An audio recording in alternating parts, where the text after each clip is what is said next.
A catastrophe struck the world, but our hero had money and power, and while others suffered, he reaped the reward. While other people tried in vain to achieve anything in this ruthless world, risking their lives, he simply enjoyed himself. The rest of the people looked at him with envy and hatred, because only this one guy was able to achieve everything without making any special effort. Something incomprehensible was happening around him. The boy looked at the timer, the seconds of which were mercilessly ticking away. He emptied the entire store and acquired supernatural abilities. A huge glowing tiger appeared next to him. He constantly defeated his comrades. I wonder who else was capable of such a thing. Our hero had everything he wanted. His two beautiful companions looked at him with admiration and even some fear. Now he had everything. With all this wealth, the boy was so confident that he proclaimed himself a savior. And indeed, he was chosen by the heavens, wasn't he? In the real world, everything was going on as usual. In front of us stood a large house with a truck circling around it. Several movers were bustling around it, carrying heavy boxes. Human voices and someone's indistinct swearing could be heard everywhere. While the porters were busy carrying heavy boxes, the boy stood near the entrance and talked to a man. It turned out that our hero, whose name was Yoon, had decided to help the local shelter with the items. This old man was the boss and thanked the boy. With a wave of his hand, Yoon said that there was nothing special about it. He was doing it from the bottom of his heart, simply wanting to help. Turning around, the guy walked away. In fact, he did everything for a reason. He was awarded points for good deeds. Our hero's full name was Lin Guo Yoon. He had neither a home nor a car. His parents had passed away, so to speak. The boy was a complete orphan. But he still had someone left. It was his uncle Lu, and the guy decided to visit him. He was already standing by the fence when the old man approached him. Lu was a security guard. When he saw Yoon, he asked, "What are you doing? Doing good deeds again?" The boy shyly scratched the back of his head. Such was the last will of his parents. The thing is, our hero was tied to a merit system, and for every good deed he did, he was awarded points. It was simple. After finishing his daily duties, Yoon entered a dark room, opening the door with a creak. Well, he was home, and light penetrated inside. He walked past the shelf with a photo of his parents, who looked happy there before they went missing. He remembered that day when the whole world turned blood red and a catastrophe struck, taking many lives. Our hero sat at a small table by the window and thought for 2 whole years, doing good deeds and earning points for them. He took a few sips of cool water and looked out the window into the night. However, something was still not right. The guy slammed the glass of water on the table. He had no points available in his balance. He couldn't use them, roughly speaking. Moreover, the poor guy didn't know what it meant to use these points. So far, he had just been saving them, and that was killing him. Suddenly, everything around him began to flicker red, and the water in the glass also turned the same red color. The poor guy crawled back and looked ahead with frightened eyes. It seemed to him that the blood moon had risen again, and the whole city was covered with some kind of red veil. Yoon sat on the floor and trembled. Jumping to his feet, he looked at the city, which was covered in red. The blood moon was shining right into the window, and something around him began to change. Seeing the message from the system, our hero was frightened. It turned out that he had passed the test of original sin, and now something was supposed to happen. But the problem was that Yoon had no idea what it was or how to use it. Suddenly, Yoon felt something prick his finger. He looked at his hand and saw a small drop of blood that felt real. The entire space around him began to be covered with interference as if on a television. There was a crackling and creaking sound, and the world began to change. Suddenly, everything began to disappear as if it had never been there. There was a pop like a gunshot, and the guy stopped and looked ahead. Suddenly, a message from the system appeared again. Our hero looked to the side and narrowed his eyes. What the hell is going on here? While the system was talking about some new plugin, Yoon grabbed his head and tried to pull himself together. Calm down, man. Now is not the time to panic. Deciding to find out at least something, he approached and asked the system if the invitation to the game was still available. The system replied in the affirmative. Worse, Yoon noticed that a countdown timer had appeared, meaning there was nowhere to run and he would have to accept his fate. What a mess. Armed with his phone, Yoon began searching for information on the internet. With trembling fingers, he scrolled through the newsfeed. There had to be something. A warning appeared on the phone screen. If you learned about the game Original Sin from someone else, please contact us and visit our archive. In the game Original Sin, there are many monsters that are dangerous to human life, and the Security Bureau is engaged in their destruction. The main goal is to survive. Messages popped up on the phone screen one after another. If you lose your life, all your progress will be lost, but you can also earn untold riches in this game. Yoon began to dig through the notifications. It seems he had some advantages in the form of this strange plugin. Well, let's try it. Thinking, the guy bit his thumb. Okay, so you have to protect your life. There won't be a second chance. Let's try it.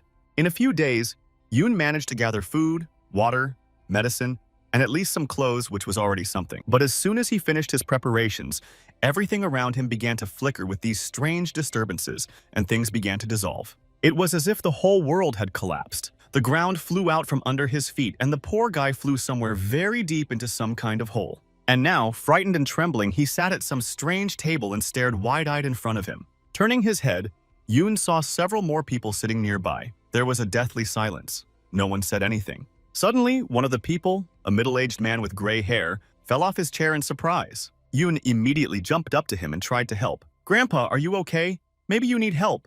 The young man helped the old man up. The people sitting nearby did not even bat an eye, but simply exchanged meaningful glances. A man with a small beard suddenly asked in a stern voice, "Are you all new here? Am I right in understanding that no one has tried playing before?"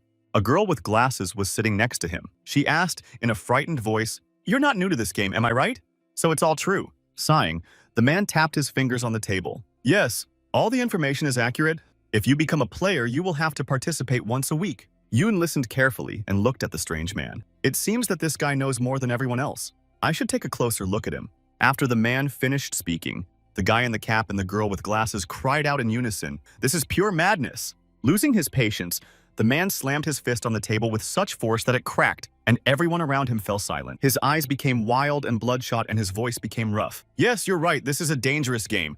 It will be played once a week until you lose your lives." Sitting opposite him, Yoon folded his arms in front of him. At first, it seems that this man is just trying to intimidate us, but in fact, he is sharing his experience. Quickly orienting himself, our hero clapped his hands and said in a sweet voice, "A person as experienced as you can't have any problems with survival. Teach us." The man looked at him and softened a little, a predatory smile appearing on his face. "Okay, there is something. Listen to me carefully, kid. Don't get involved in other people's business. Your life is the most valuable thing you have. Remember that once and for all. And yo. Second, forget about common sense. Here, there is everything you can imagine. Demons, spirits, ghosts, magic." Calming down, the man raised his finger meaningfully and said, "Most importantly, there are a few rules here. If you break them, you'll bring trouble upon yourself." Thinking, Yoon began to recall that the website did indeed mention some rules that could not be broken under any circumstances. Suddenly, he heard a voice. It was a girl with long white hair. She said she had received a notification that the store for newbies had been unlocked.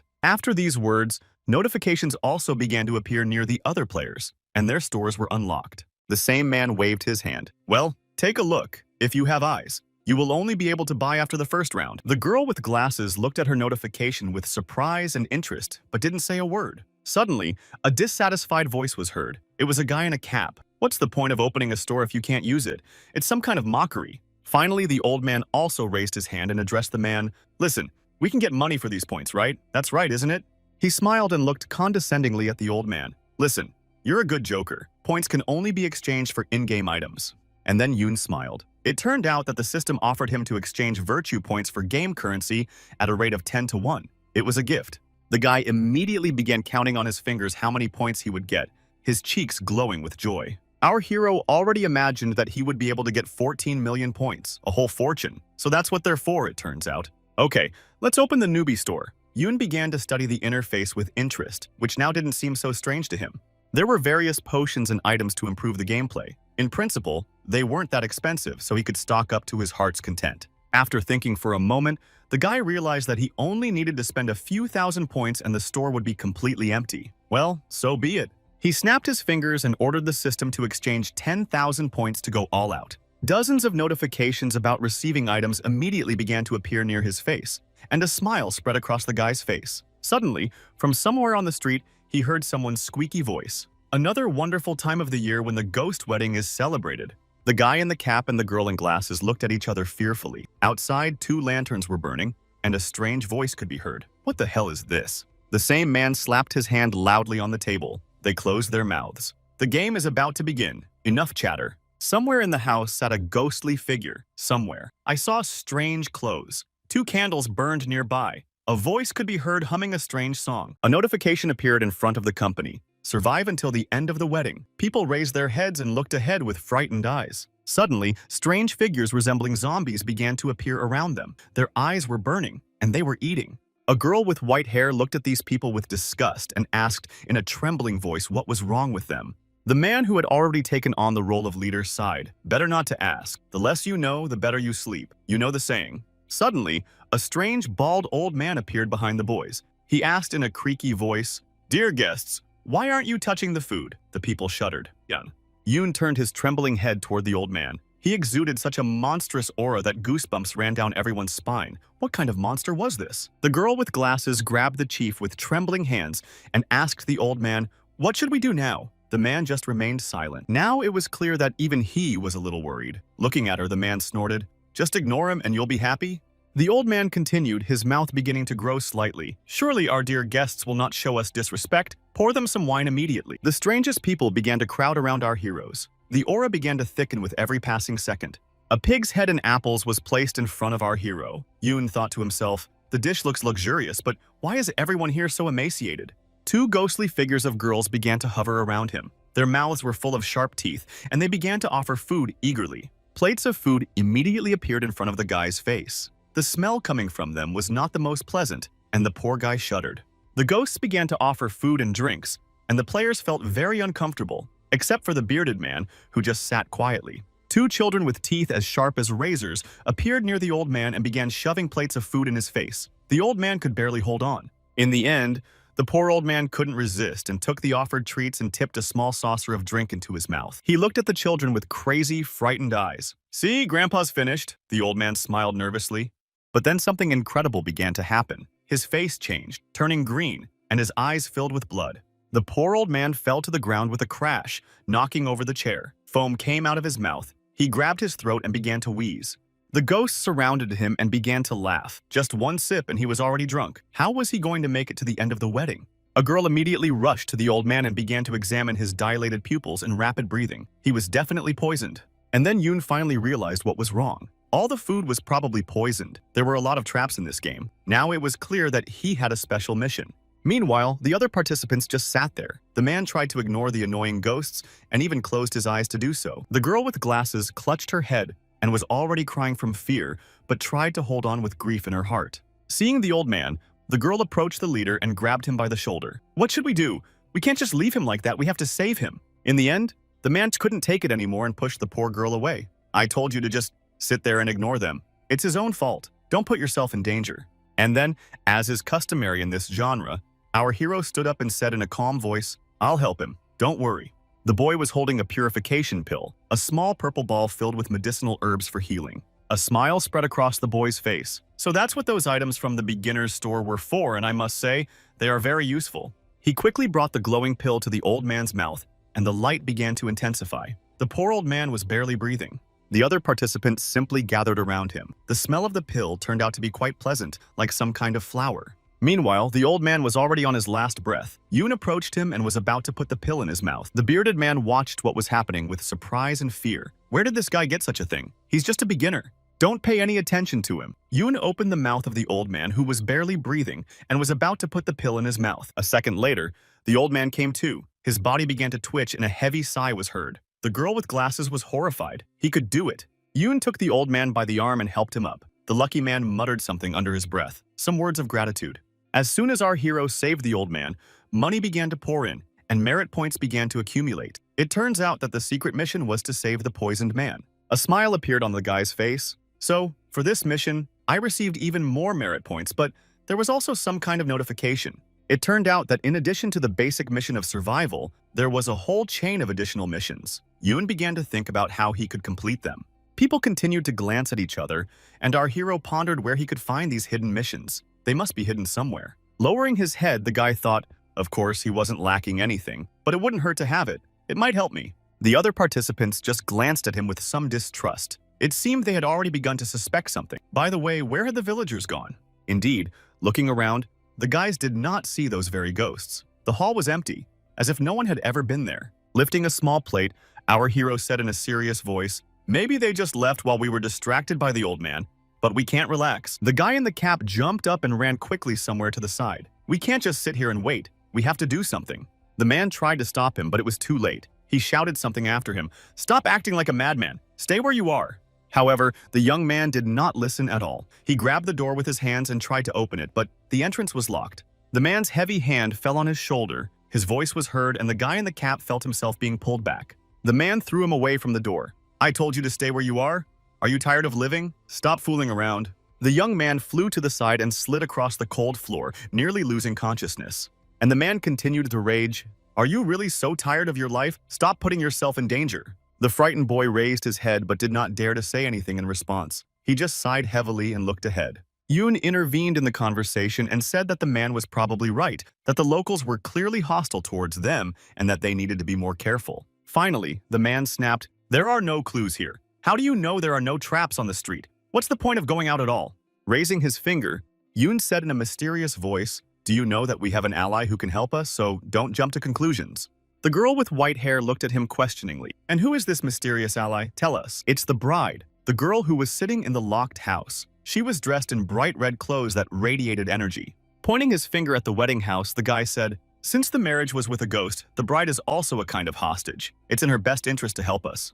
The man snorted. "Who said the bride wasn't a ghost? All right, go ahead. If you're tired of living, I'll stay here." The guy in the cap finally got to his feet, dusted himself off, and said, "I have nothing to lose with you anyway." The girl with white hair also agreed, but thought to herself that this strange kid was definitely hiding something. He knew too much. The old man also wanted to join, but Yoon stopped him. "Listen, you need to stay here and rest a little. You've spent too much energy."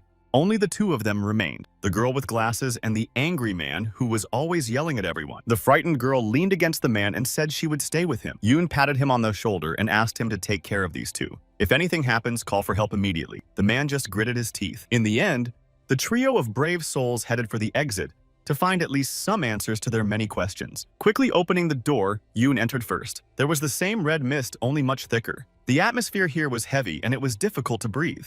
Inside, there really was a princess sitting on a small throne, surrounded by strange people who looked more like dolls in red clothes. The guy in the cap was immediately terrified. These dolls looked very creepy. "What kind of place was this?" Yoon explained. "Of course they're ghosts. Otherwise the wedding wouldn't be called a ghost wedding. What's so hard to understand?" Coming closer, our hero spoke to the princess. He offered his help, introducing himself as a casual traveler. The bride ignored him. She just stared ahead with her lifeless eyes, her face hidden by a hood. Yoon approached and reached out his trembling hand to remove her hood, at least to see what was there. As it turned out, the bride was also a doll. Her face was completely white, as if painted. It turned out that she was not a human being at all. Surprised, Yoon took a few steps back. What was going on here? Where was the bride if there were only dolls here? The girl with white hair looked at him over her shoulder. He was a newcomer after all. Was he really so sure that the bride even existed? She suggested looking around the room to see if there was some kind of mechanism or something similar. Having said that, she immediately began to search the entire room for any clues, but it seemed that everything was empty. Searching the bed, the girl noticed that there was some kind of hidden lever, and her face immediately lit up with a smile. She turned and shouted, "I finally found it! The middle of the bed is empty. There seems to be a hatch or something like that here."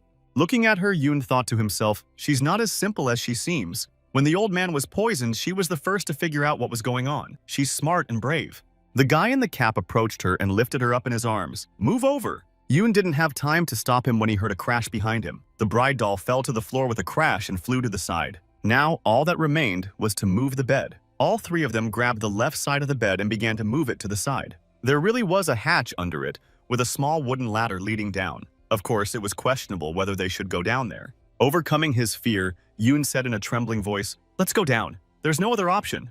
In the end, all three of them climbed down through the hatch. There was a real dungeon there, and the air was damp and humid. They had several candles in their hands. Looking somewhere to the side, the girl said, "There seems to be only one road here. I think we should go that way." Without waiting long, the whole trio moved deeper into the dungeon, lighting their way only with these small candles. Suddenly, the guy in the cap stepped on something strange lying on the road and grimaced, looking to the side. What he saw shocked the poor guy. He crawled back, crying out in surprise. It was someone's hand.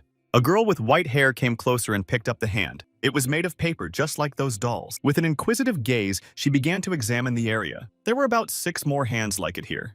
The guy stopped in front of them. There were several dismantled dolls, as if someone had broken them in an attempt to escape.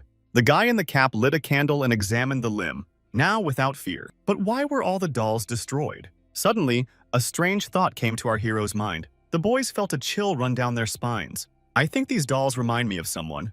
Wait a minute, they look like us." The whole group froze in front of the strange, dismantled dolls and didn't dare to move. In ancient times, there was a custom when a princess was accompanied by a dowry, which included not only jewelry and paintings. There were also people. Yes, you heard right. In the past, people were traded just like things. Finally, our hero understood everything, and here we are. The six of us, the dowry for this wedding. Now everything fell into place. The bride is not real, the room is also fake, not to mention the dowry. Now everything is clear. If the guesses are really correct, then the real room is downstairs, and these figures lying in front of us hint at the future. The other two just looked at the strange broken dolls with frightened eyes and didn't dare say anything. Okay, there's no time to think, let's go. Yoon, without waiting for the others, moved forward into the depths of the labyrinth. He had to act quickly. The others ran after him. They had to find the bride as soon as possible, otherwise the others would be in trouble, just like us. Seeing the light ahead, the guy in the cap pointed his finger forward. Look, something is glowing over there, let's hurry. Soon, the friends found themselves in a strange room flooded with green light. There was a heavy door there. With difficulty, Yoon opened it and peered through the crack with a frightened eye. Look, there really is a bride. Of course she's here, who would doubt it? The guys went inside, and there on the altar lay a body dressed in the same red dress. The bride's face was hidden, and she had her arms folded across her chest like a corpse. A strange energy emanated from her body. The girl with white hair pulled the veil off the bride's face, so she was still alive. She seemed to be breathing. They had to try to wake her up somehow. The guys approached the bride's body, although no one even understood how to help her. Turning around, Yoon called out to the guy in the cap. Listen, come closer. We need to lift her up and get her out of here somehow. The guys began to pull the lifeless body of the bride out of this dungeon with great care. Our hero was constantly worried. Listen, don't hit her. She's unconscious. Let's be careful. Finally, everyone climbed to the surface. Our hero sighed heavily. Okay, half the job seems to be done. Suddenly, the guy heard a strange pounding sound, as if several people were running towards them. He froze in place and looked ahead. An old man and the girl with glasses burst into the room, breathing heavily and shouting about something. It was clear that they were very frightened, but one could only guess what had happened on the surface. The old man and the girl shouted at each other to help them. Please save us, they said, their faces filled with pure terror. Looking at the frightened people, Yoon asked what had happened. Why are you so scared? The girl with glasses cried out in a trembling voice, the villagers want to get rid of us. The old man is trying to hold them back. And indeed, a real nightmare was unfolding on the street. That man was trying to restrain the crowd of angry ghosts in any way he could. Behind him stood another ghostly knight in armor. The man had somehow summoned him and was now trying to fight.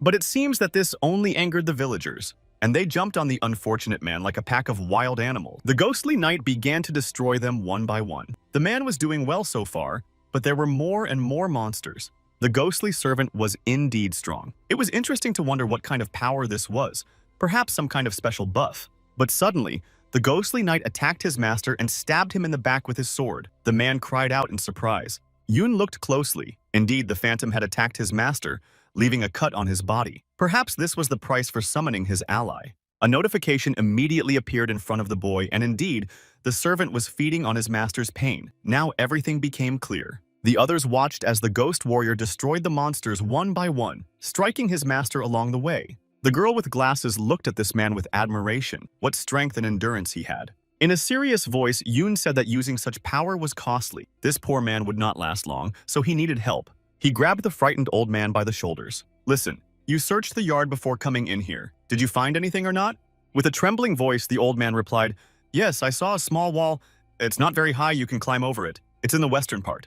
Yoon immediately waved his hand and ordered everyone to move there. Run, I'll try to help this man. The residents, seeing that their prey was running away, immediately rushed to catch up. Don't let him go! Their voices sounded as if they were coming from under the ground. Those who managed to survive immediately ran to the western part of the courtyard, while the residents pursued them, crawling on the ground like real zombies. One of the monsters pounced on a girl with glasses. She was confused and froze in place, just staring at the monster approaching her. But luckily, help came close by. A girl with white hair swung her leg and kicked the monster right in the stomach, throwing it back. She noticed that another monster was approaching her from behind, swinging its arm. She would not have had time to react. But immediately grabbing its arm, the girl threw the monster over herself, hitting the ground with a dull crunch. Then, swinging her leg, she stabbed the monster between the legs with her sharp heel, and a cry was heard. You can guess what happened next. Looks like someone's having scrambled eggs for breakfast today. The guys just shrank back and looked at her, but she's pretty brutal, so you have to be careful with her. Approaching them, the blonde snorted, Stop standing there like statues. Do something for God's sake, or we'll just stand here forever. By the way, the bearded man returned, and now they stood together with our hero in defense against these monsters. The man looked at the others and said, Listen guys, I can't hold out any longer. This servant has only 3 strikes left. Think fast. Seeing that Yoon had taken out the talisman, the man looked at him with surprise. Where did this kid get such things? Taking out a strange piece of paper, our hero began to be covered with divine energy, summoning the three heavenly masters. He threw these strange pieces of paper right at the monsters. They were a kind of explosive seal. The seals began to crash into the ground in front of the monsters like meteorites, and several explosions were heard. Everything around was engulfed in flames that burned the monsters one by one, and a monstrous roar was heard all around. The monsters turned to ash, consumed by the holy flames, and their piercing screams could be heard everywhere. What tremendous power! A smile appeared on the man's face. Listen, kid, if you have more of these things, it's time to use them. Looking at the fire, Yoon said, this flame drives away the spirits of people. It won't touch you, that's clear. So don't be afraid. He looked at him sideways. Okay, what should we do now, genius? Yoon poked himself with his thumb. Let's stick to the original plan, shall we? Now, let's get out of here. He took a few big jumps and in an instant leaped over the wall. The man didn't even have time to say anything. The villagers, who were still monsters, walked around the neighborhood armed with pitchforks, looking for their prey. A hand appeared from the nearest haystack and quickly approached one of the monsters from behind. It was a blonde woman with that man. They grabbed several monsters by the neck and blocked their oxygen supply to knock them out. Looking around, the man hid the body of one of the disabled monsters right in the haystack so that no one would notice. In the end, the whole team ended up in a small house in relative safety, but there were more and more residents, so they had to get out of there as quickly as possible. The only question was where to run. The bride was nearby, still unconscious and lying on the knees of the girl with glasses. Our hero began to think hard. So we ruined the banquet, saved the bride, but the ceremony is still going on. We missed something. Suddenly, the bride began to sigh heavily and seemed to be coming to. Her weak voice could be heard. The girl with glasses looked at the others. Hey guys, I think the bride has come to. Maybe she can say something. The girl opened her eyes and looked ahead with a cloudy gaze, her lips trembling slightly. Yoon immediately jumped up to her and began to question the girl. Ma'am, do you remember your name? How did you end up here? Rising to her knees, the girl rubbed her head. My name is Lin. Who are you people? How did I end up here? It seems she didn't understand anything. You're just a bunch of losers. Yoon grinned and asked her, do you know anything about the ghost marriage, or do I have to tell you everything? Still holding her head, Lin muttered something under her breath. I was just kidnapped a few days ago. I don't remember anything else. She didn't know why they had taken her. Some strange people had wrecked their carriage and dragged her away with them. Smiling, Yoon said, Madame, nothing good will come of you staying here, so it's in your best interest to come with us. The guy sighed and asked in a tired voice, Tell me, you really don't remember anything? Any information will be valuable. The girl thought for a moment and began to look from side to side, trying desperately to remember something. Suddenly, she cried out, raising her finger. I remember something. These people were talking about something before they knocked me out. They were talking about some temple and how the path to it had to be cleared before the ceremony began. Our hero smiled and moved closer to her. So that means there's a statue of the goddess of the underworld in this temple, right? Getting to his feet, Yoon looked at the others. Guys, I have good news. I think I know how to put an end to this damn wedding. They moved towards the temple, which was nearby, with villagers armed with pitchforks walking nearby. At the sight of this terrifying spectacle, the guy in the cap turned pale. Are you completely out of your mind? This place is full of ghosts. But our hero winked. Don't worry, I have a trump card up my sleeve. He took a small scroll out of his pocket. It was a scroll of invisibility, but there was one catch. If you touched anyone, you would immediately reveal yourself, so be careful. After using the scroll, the guy started moving forward. He approached the gate and easily opened it. Everyone else followed him. We only have 3 sticks, so we need to hurry. Let's go faster or we're all done for. The whole group moved forward. They hid behind a tree when they suddenly saw one of the ghosts holding a torch in his hands, moving up the steps. The guy in the cap kept grumbling. They really can't see us, can they? Our hero just snorted. Shut up and let's move on. The friends moved up the steps, approaching the temple. There were several more ghosts on their way. Finally, with heavy hearts, they reached the entrance, above which hung a sign reading, Hall of Ancestors. Opening the door, the guys began to hurry inside the temple so that none of them would reveal themselves. When Yoon was the last to enter, he closed the door and exhaled heavily. Well, we're here. The blonde behind him pointed somewhere to the side. Listen, there's a path behind the main hall that leads to the top of the mountain. Turning around, Yoon hissed, let's go there immediately, but make sure no one reveals themselves. Suddenly, the guy froze in place and looked at a small altar on which lay a strange purple book with the words, Chronicles of the Ancients, written on it. Taking the book, our hero began to read it with interest. There were ancient writings, and the guy scanned the lines with his eyes. This book told about the 17th year of Emperor Long's reign, which happened several centuries ago. At that time, the earth was enveloped in torrential black rain, as if oil were falling from the sky. In the same year, the Great Famine began. Out of desperation and hunger, people began to devour each other. These were terrible times that are not usually remembered. Then our friends began to move forward along a small path that led to the top. Our hero reached out his hand to his bride. "Hold on to me. It's quite high here. Watch your step." He turned to the girl and asked, "By the way, do you know anything about the black rain mentioned in the chronicles?" Lin lowered her head and became a little upset. No one can say for sure because it happened so long ago. And besides, there are many rumors about it. The emperor was very angry at the time and destroyed even the most worthy officials. It was then that the heavens opened and black rain fell on the earth, but usually no one believes this. The girl said she heard that exactly the same black rain fell in Guangzhou, but still. The guy in the cap immediately jumped up to her and started making faces. "But you didn't expect the mountain to be overrun with ghosts, did you?" The poor guy immediately received a heavy blow for that. Right in the forehead, he almost lost consciousness from such force. A blonde girl was already standing next to him with a steaming fist. The poor guy grabbed his head. "Why are you doing this? I was just joking." Lifting his head, Yoon looked up at the temple. Apparently, it was this structure that protected people from the black rain. But on the other hand, all the people had already turned into monsters, so something didn't add up if you remembered the villagers. Suddenly, a bearded man stood in front of the others and shielded them with his body. "Hold on, guys." The girl with glasses looked at him with frightened eyes and asked what was going on. The man's face was covered in sweat. With a trembling voice, he said, "I think we're here." The temple towered above them like a huge black mountain. The gates were already open, and inside there was only pitch darkness. The whole team looked at each other, and there was genuine, unfeigned horror on the faces of all the participants in the game. Some kind of chanting could be heard coming from the temple, and a strange energy emanated from it. Everyone froze in place, waiting. Suddenly, the man turned to the others and shouted, "Hurry up! We need to get out of here as soon as possible if you want to live." But it was already too late. A strange black figure in a long cloak appeared near the temple gates. The gates creaked open, and a strange man stood on the threshold. His voice could be heard. "Well, since you dared to come here, your fate is already sealed." It was a crazy old man with a mad expression on his face. His eyes burned red and his smile was wider than that of a normal person. "You will not return," he said. The man looked at this strange person in horror and cried out, summoning his ghostly servant.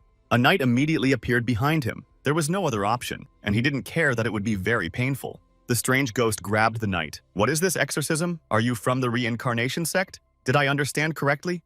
The man had no idea what was going on and just wanted to destroy this monster, so he continued to attack. The sorcerer smiled even wider. "Well, now everything is clear. It's a wild ghost. If I understand correctly, then I won't be polite." The man snapped his fingers and a clump of energy appeared in his hands. He raised his arm and prepared to attack. The ghostly knight soared into the air and began to move away from his master, turning into something shapeless. The others just looked at it in horror. Who was this man who, with a single stroke, was able to subdue the ghostly servant? He was clearly not so simple. The man clasped his head in his hands. He had lost the only trump card that could save their lives, and now they were in danger.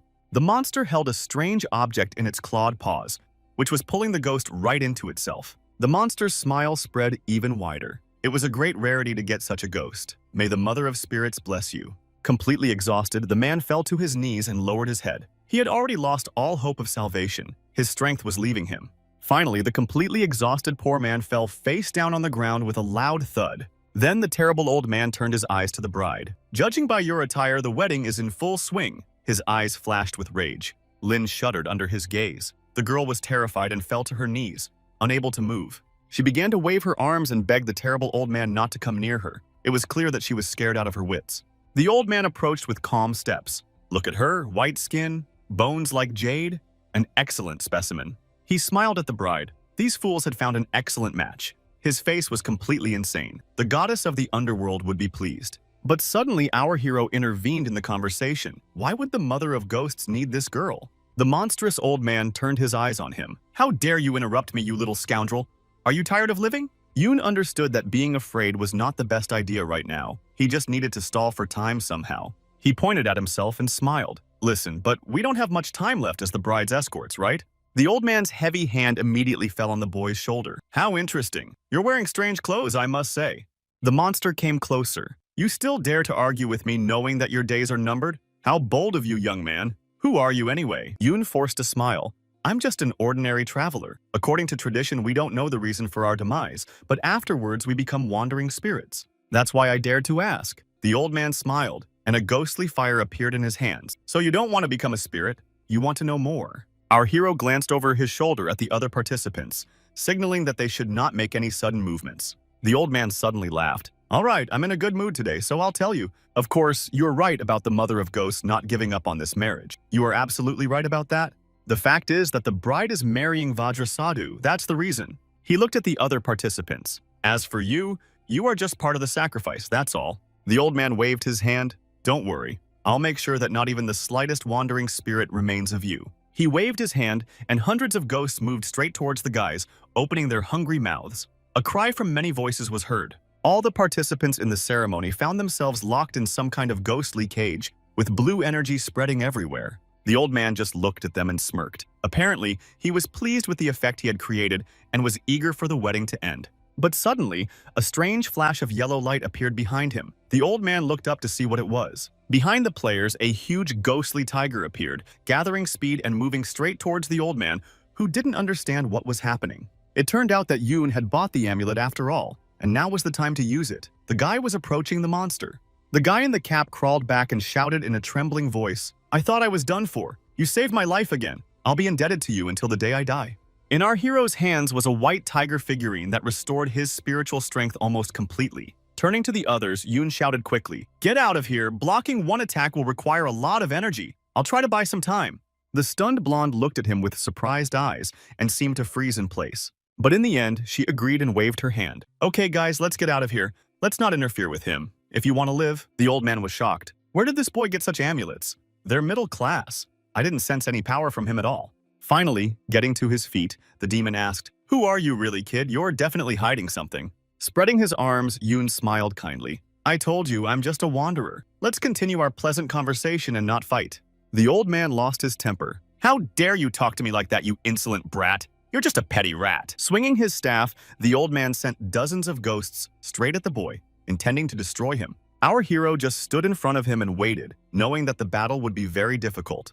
An energy shield appeared around the boy, and the tiger behind him roared, reflecting the old man's attacks. A monstrous rumble was heard. The demon bowed his head. His eyes glowed in the darkness. You are foolish to rely on your strength, very foolish. The tiger looked at the monster with furious eyes. The demon continued, When you exhaust your energy, I will destroy you with a single blow.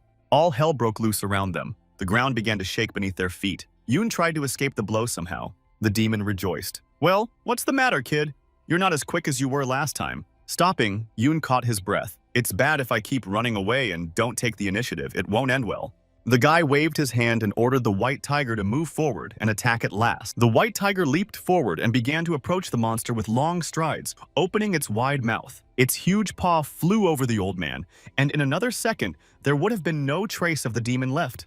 However, the old man managed to use the barrier in time. He laughed and looked at the boy. Do you think these children's toys can defeat me?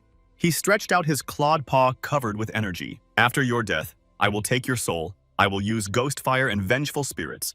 You will experience incredible suffering. The old man's face broke into a smile. Now he was completely insane. Suddenly, explosions were heard. The blonde girl threw several explosive scrolls directly at the old man to confuse him. The girl stood clutching several pieces of paper in her hands and staring fiercely ahead. It seemed she was not afraid of anything. The demon looked at her and smiled. You want to die too? How brave. But you're just a gnat. But suddenly, his own shield cracked, and the old man heard a strange sound behind him. His entire energy shield began to crack. The demon was frightened and stepped back. What was happening? Seizing the moment, Yoon shouted, Come on, let's do this.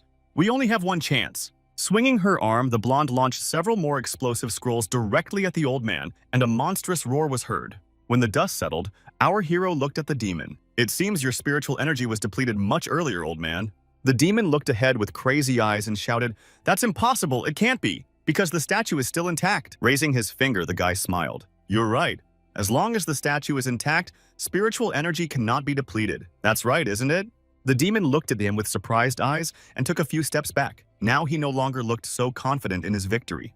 But here's the catch. In the 12th year of the emperor's reign, a flood washed away the statue, and its location remained unknown.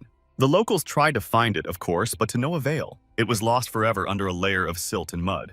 The search lasted several months, and people were exhausted. They even had to use the army, but it was all in vain. But after the statue returned, a great famine struck the inhabitants, and they could not cope with it. The boy was holding the book and reading it with interest. It turns out that the only punishment was whipping, right? Closing the book, Yoon smiled, because in the past, people were simply killed. Those were difficult times. It turned out that at that time the same old man, having overcome his monstrous fear, stole the statue of the Mother of Spirits from its place. The demon flew into a rage. "You little rat! How dare you act behind my back!" He jumped up and ran after the old man to take the statue away. He couldn't let that happen. But then Yoon appeared in front of him with his tiger. "Where are you going, old man? Do you really think I'll just let you do this?" Finally, the demon understood everything. He pointed his finger at the boy. "So, you've been trying to distract me all this time, you little brat?" A smile appeared on our hero's face. "That's right. You understood everything correctly. We planned everything from the very beginning." Shaking his head, the boy said angrily, "You shouldn't keep diaries where you write down everything that happens. It's stupid, isn't it? You gave me the hint yourself." The book fell right at the feet of the demon, who stood frozen, staring ahead, unable to believe what he was seeing. The others also came closer. The guy in the cap cracked his knuckles and said with pleasure, "How long I've waited for this." The statue of the ghostly mother stood before him. It was a small stone sculpture of a woman with her hands folded in some kind of magical gesture. Approaching the statue, Yoon touched it with his fingers and looked around. Lights were already beginning to glow nearby. The mission was complete. The old man stood covering the statue with his hand, still unable to believe that it was really true that they had managed to survive. Yoon jumped up to him and helped him up. "Yes, it's true, old man. You saw the message yourself. Everything worked out." The two of them looked at the girl in glasses who was standing a few steps away, shaking with fear. Suddenly, the girl raised her head and screamed loudly, apparently too overwhelmed to control her emotions. Putting his hands in his pockets, the guy in the cap approached her. "Why are you crying? Everyone is alive, no one is hurt, everything is fine, it's nonsense." The blonde girl approached the girl and wrapped her arms around her to shield her from this madman. He was up to something again. As expected, the madman raised his hands and began to walk out like a ghost to scare the poor girl. Okay, screw him. The only question is what to do with the one who is still unconscious. And indeed, the bearded man was still lying face down. Yoon asked how he was feeling, and the blonde replied that his vital signs seemed to be normal. He had just lost consciousness. Exhaling, our hero forced a smile. "Okay, the game is over. We survived. Congratulations." The bride was walking around nearby, looking at everything with a surprised look. "Okay, I don't know how long we'll be here, but we have to hold on." Raising her finger, the blonde said, "The estimated time is 5 to 15 minutes, then we will be teleported to the starting zone." Hearing this, Yoon looked at her with a slightly incredulous look over his shoulder, and the girl just snorted. In the end, our hero decided to ask the question. "Listen, how do you know all this?" The blonde smiled, which he didn't expect. "You're not the only one with secrets." They were distracted from their conversation and looked at the bride, who was standing nearby, staring into the nearby bushes. Coming closer, the blonde asked, "Do you have a plan for what you're going to do next?" Lin shuddered in surprise. Looking at her with slightly frightened eyes, Lin cried out in surprise, "Are you really leaving?"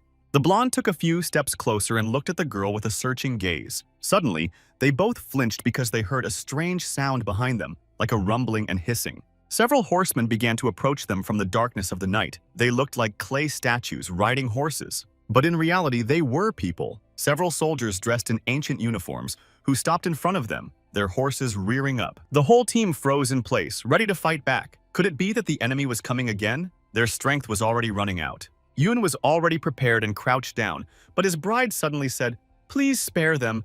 They are my family." The girl came closer, her voice now sounding more firm. "You have come by order of the emperor to take me away. I am fine." The commander knelt before the young lady and greeted the princess. The man's name was Wei, and he was the commander of the cavalry. Looking at this strange scene, our hero just snorted. It seemed that nothing could surprise him now.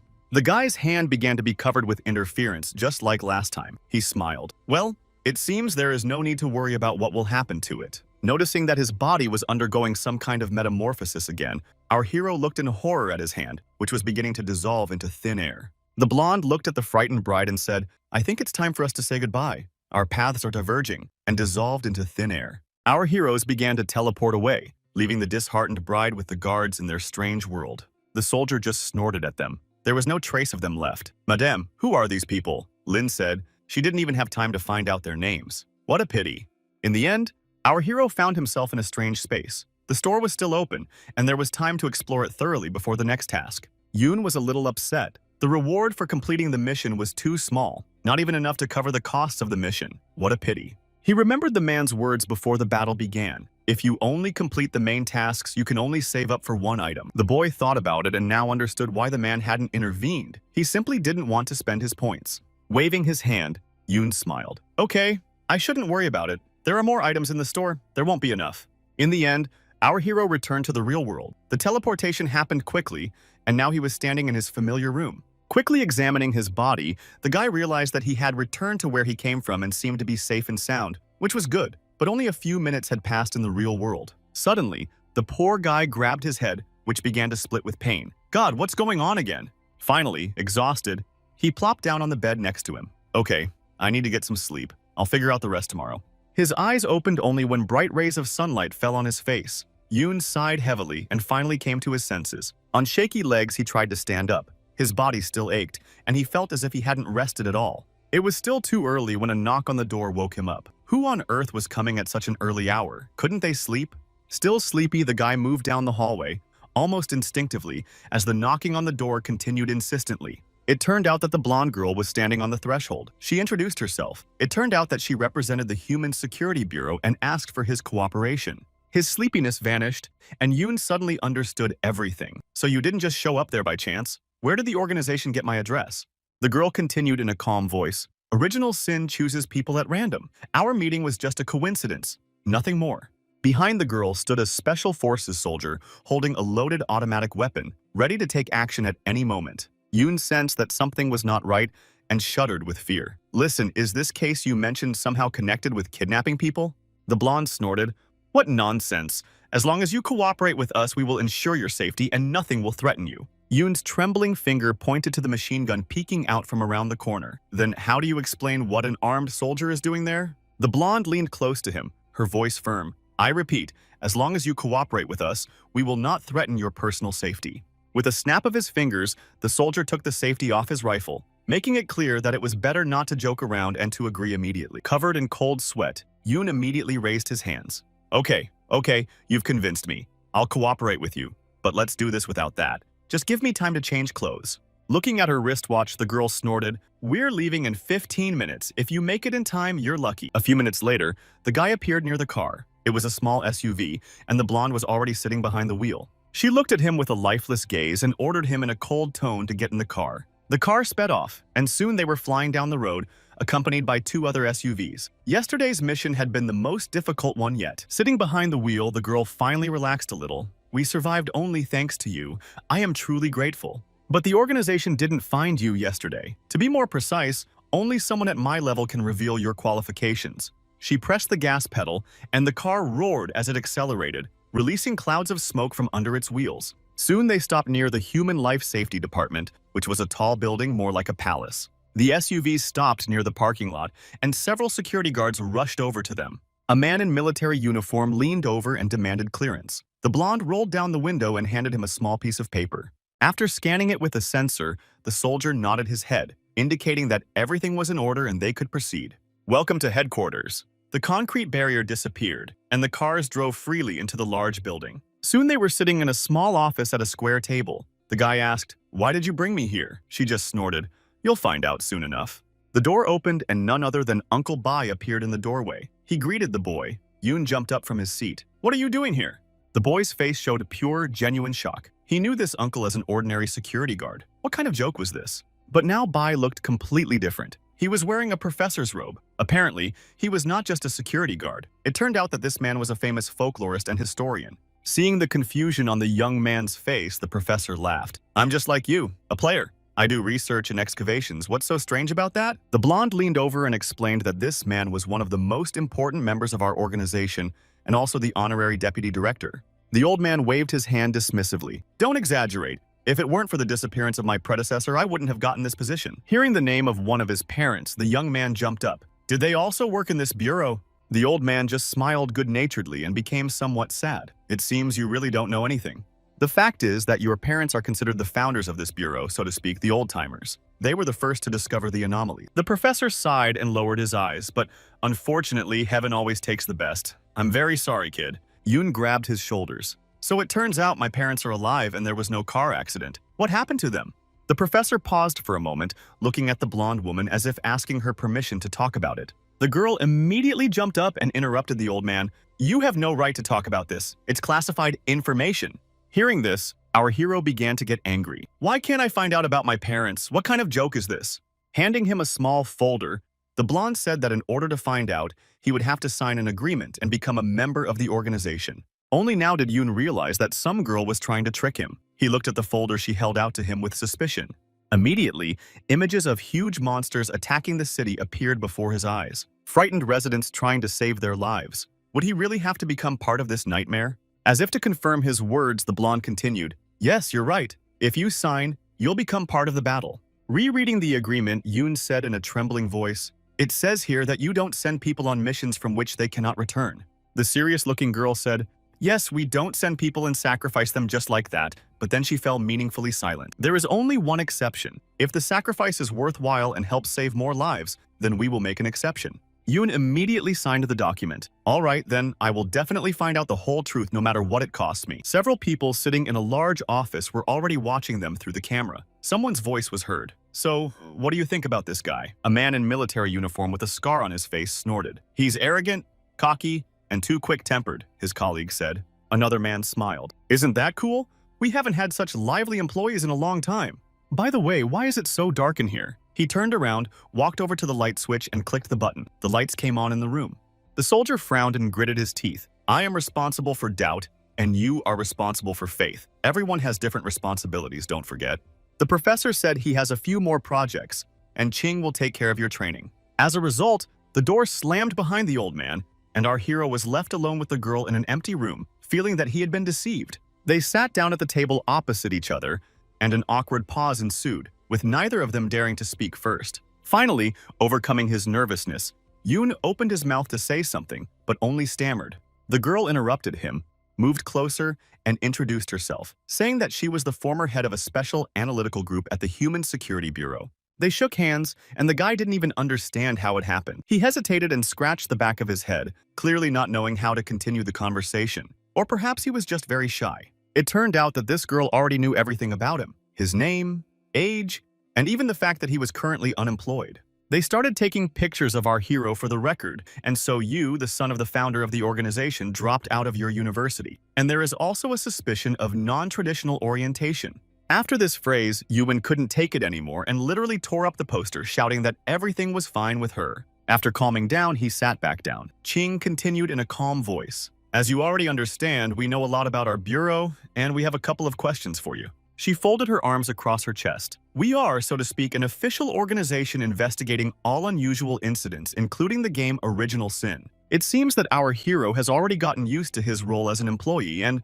folding his arms in front of him, he asked, "So there are other incidents?" "Yes?" In response, Ching simply handed him a folder. "There are even more than you think. Take a look and see for yourself. I think you'll like it." Taking out a small piece of paper, our hero began to study the dates. As it turned out, the incidents occurred as far back as the Middle Ages. Previously, anomalies appeared directly from the cave in the form of flames. Now, we cannot allow this to happen again, you understand? But now, the monsters from the cave have crawled out, and one of them is connected to primal rage. That's what I'm getting at. Continuing to read, Yoon asked, "So with the appearance of the game, the other anomalies disappeared?" The girl shook her head. "Not exactly.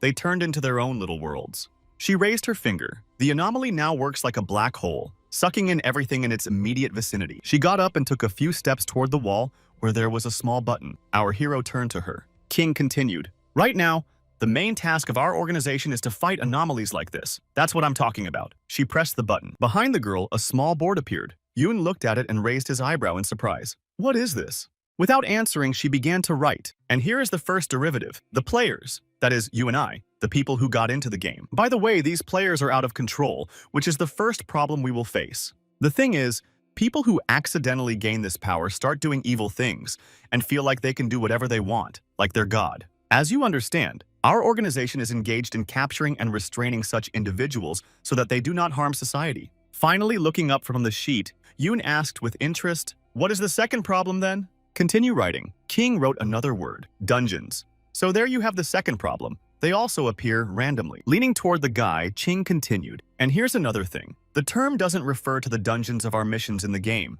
Rather, it refers to those that have appeared in our real world. Yes, those exist too. Don't be surprised." After these words, Yoon froze for a second and put the crumpled piece of paper on the table. "So you mean they will appear in our world?" Straightening up, Ching became serious. "Remember what the assignment said about failure having serious consequences? Finally, it began to dawn on him that in case of failure, the dungeon would break out and then there would be many more victims. King began to explain that there was a second type of task we had to deal with, preventing the dungeon from appearing in the real world. This information was too difficult to comprehend, and our hero began to think hard, but why didn't he know about this before? As if sensing his question, the blonde brought a small suitcase. Don't worry, the chance of the mission failing is very small. There are veterans involved. And here is your starter kit. The suitcase opened, revealing a pistol with several magazines, a lighter, and some kind of notebook. At the sight of the weapon, the guy's eyes widened in surprise. Is this going to be my equipment? There was a click. Ching deftly loaded the pistol magazine and pulled the trigger. The girl took aim. Don't worry, I have a license. I'll explain how to use this thing later. You've never even fired a gun before. She threw the pistol to Yuna. The guy didn't immediately understand what to do and almost dropped it on the ground. Looking at this mess, Ching just sighed heavily. It's not given out just like that, only to trusted people. You understand what I'm getting at? Yoon held the gun with trembling hands, and the blonde continued. If you exceed your authority, we'll get rid of you. You will also have a satellite phone and a watch with a special detector built into it. When an anomaly is detected, it will give a signal. There are only a few colors of anomalies, the safest of which is green, so there's no need to be afraid. Next are red, blue, purple, and white, in ascending order of danger. The lower the scale, the more dangerous the situation. Their conversation was interrupted by an insistent knock on the door. Surprised, Yoon flinched and looked behind him. The door opened, and the stern-looking soldier with a scar on his face appeared in the doorway. He did not rush to enter. Looking at him, the blonde raised her eyebrow in surprise. Deputy, why are you here? The man named Shu entered without invitation and asked in a stern voice, how much longer will the training last? It was clear that he was dissatisfied. Also a little angry, Ching replied, the theory has almost been studied. All that remains is to go to the shooting range and teach him how to shoot.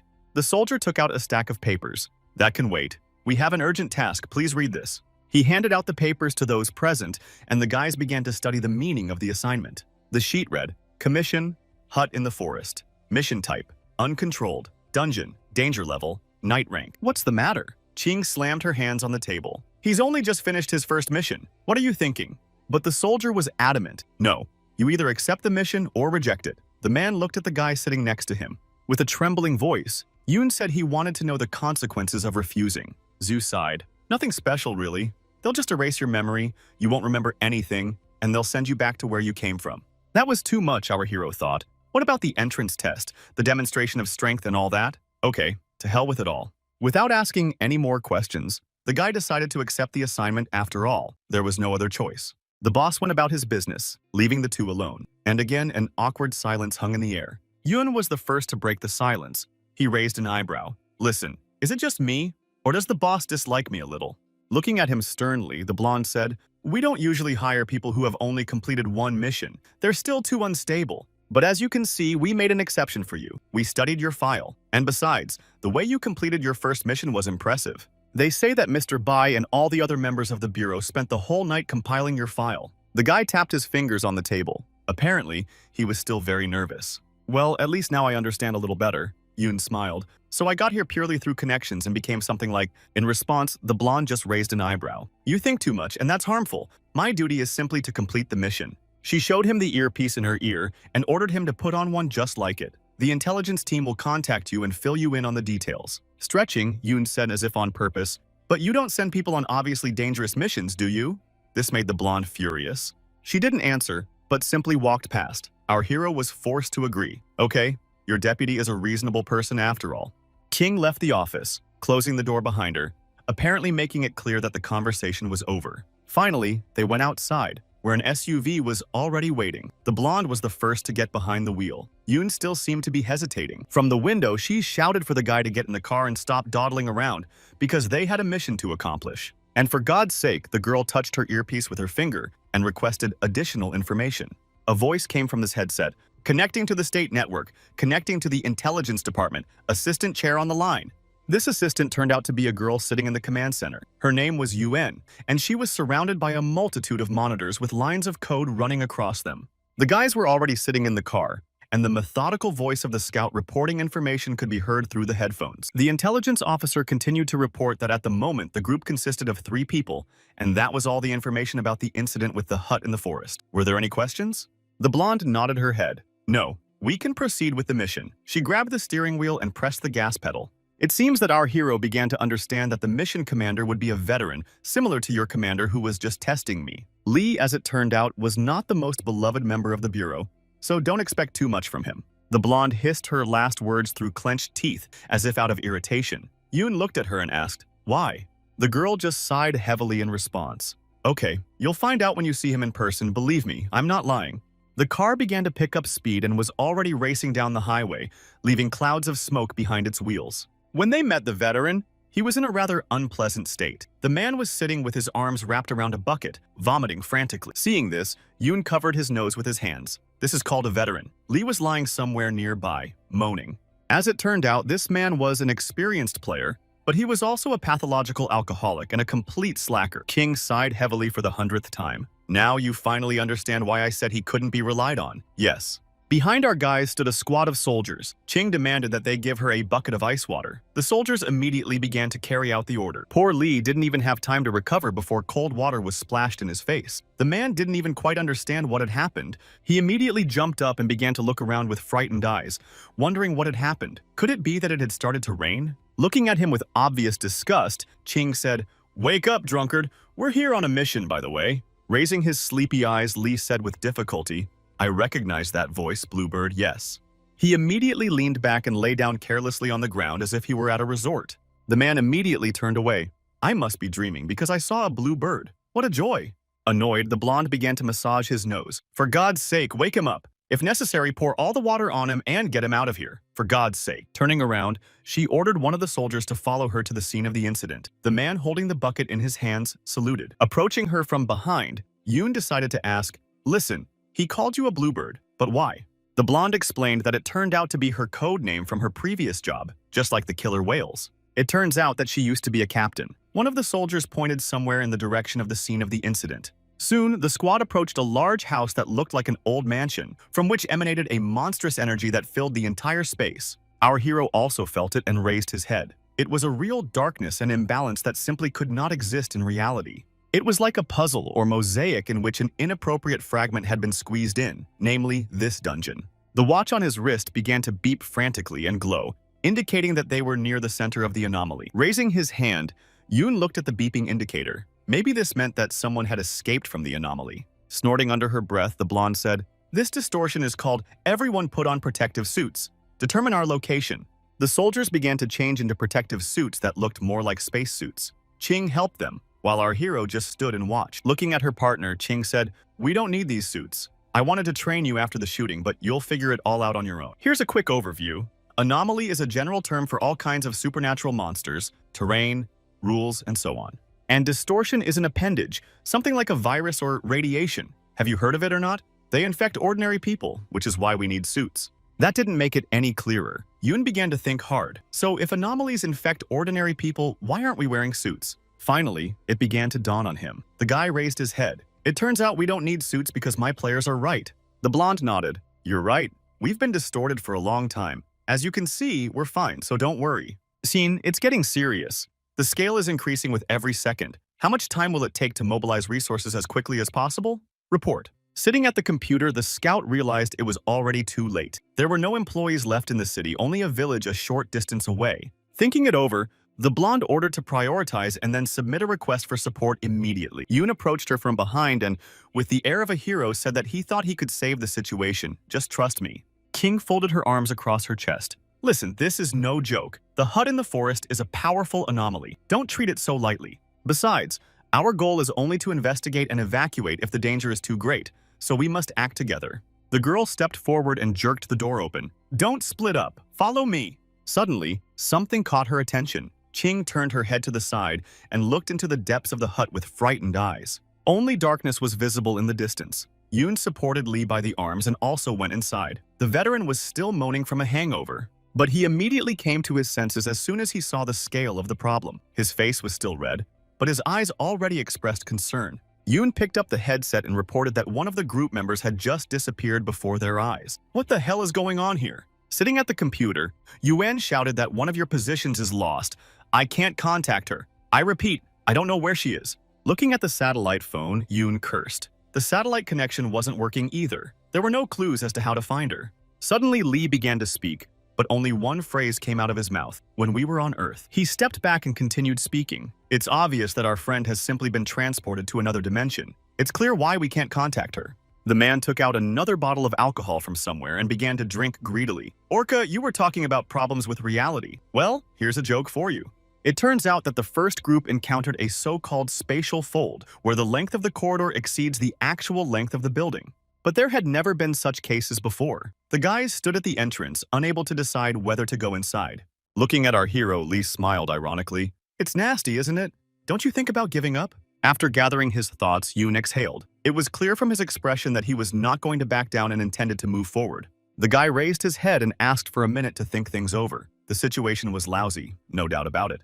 It was time to use his trump card. The guy asked the system to open the reward exchange store. Various tabs with items immediately began to spin in front of him. Now he had to choose something suitable. Meanwhile, in another space, Ching tried unsuccessfully to get in touch, but only hissing and interference came from the phone. The girl looked back. It turned out that she had to get out of there on her own. There was no help to be expected. The situation was bad, to say the least. She lunged forward and slipped through the exit, hoping that at least this way she would be able to get out of this closed circle. But her face immediately changed when Ching saw that she had not managed to escape. The space remained unchanged. Somehow, she found herself in the same mansion, even though she had passed through the exit a second ago. Finally, it dawned on her that this was a spatial fold, and the girl began to turn her head in search of an exit. She tried to go through the door again, but the result was the same. No matter how hard the poor girl tried to get out of there, she ended up in the same place.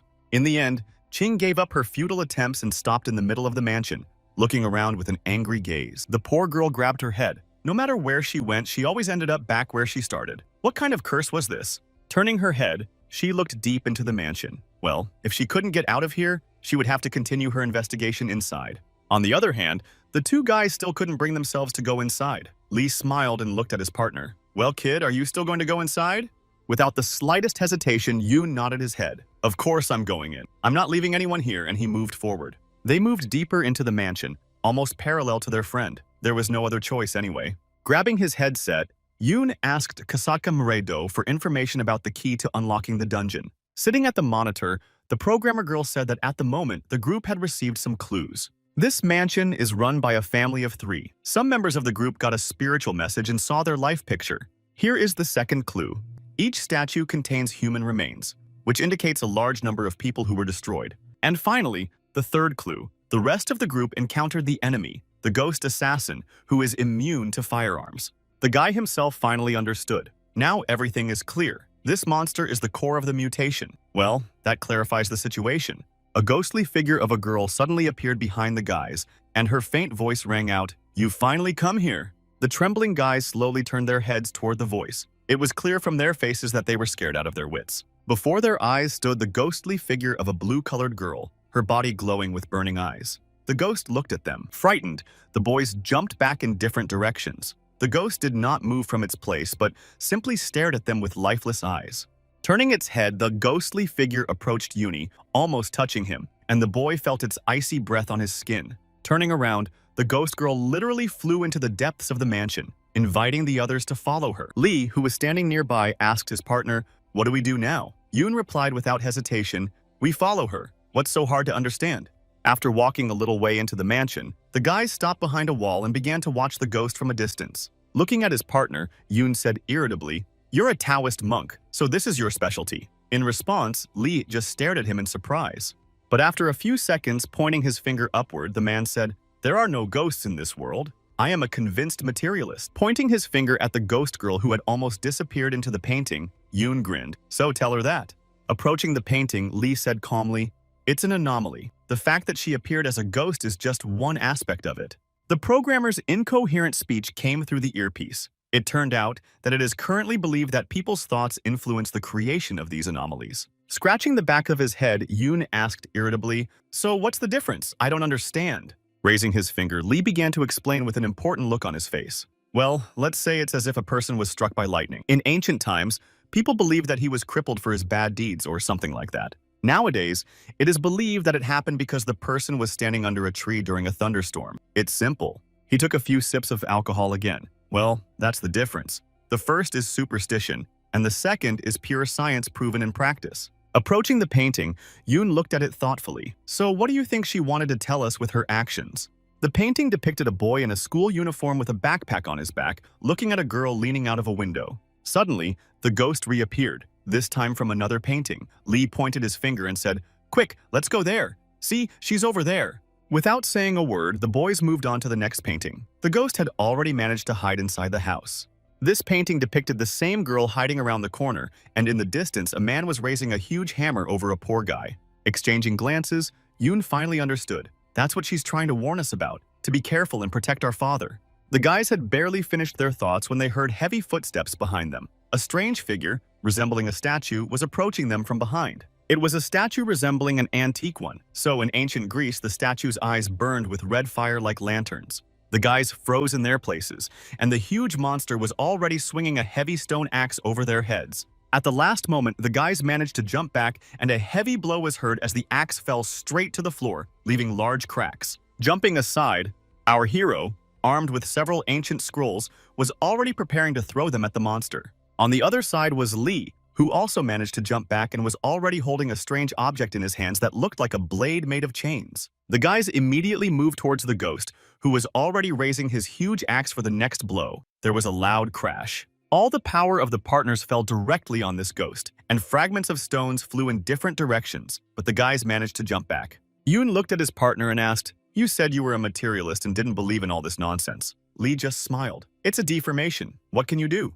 Stumbling upon a piece of stone left over from the ghost after the blow, our hero suddenly saw something strange. They were literally pulling together in one place. It turns out that this monster is not so easy to destroy. The stones began to gather back together, forming the body of the very ghost that the guys still couldn't destroy. As a result, the monster reassembled and now seemed even more dangerous and vicious. It seems that the guys only angered it. Swinging a huge axe, the statue prepared to deliver another crushing blow. The poor guys ran away to save their lives. On the other side of the mansion, Ching was wandering around, trying unsuccessfully to find her friends, but there was only darkness around her. The girl lit her way with a flashlight from her phone.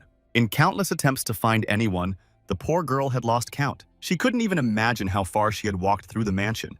The space here was either distorted or simply circulating. It seemed that this place was simply endless. Suddenly, the girl's face changed. She saw a strange figure and immediately asked in a stern voice, "Who is here? Who are you?"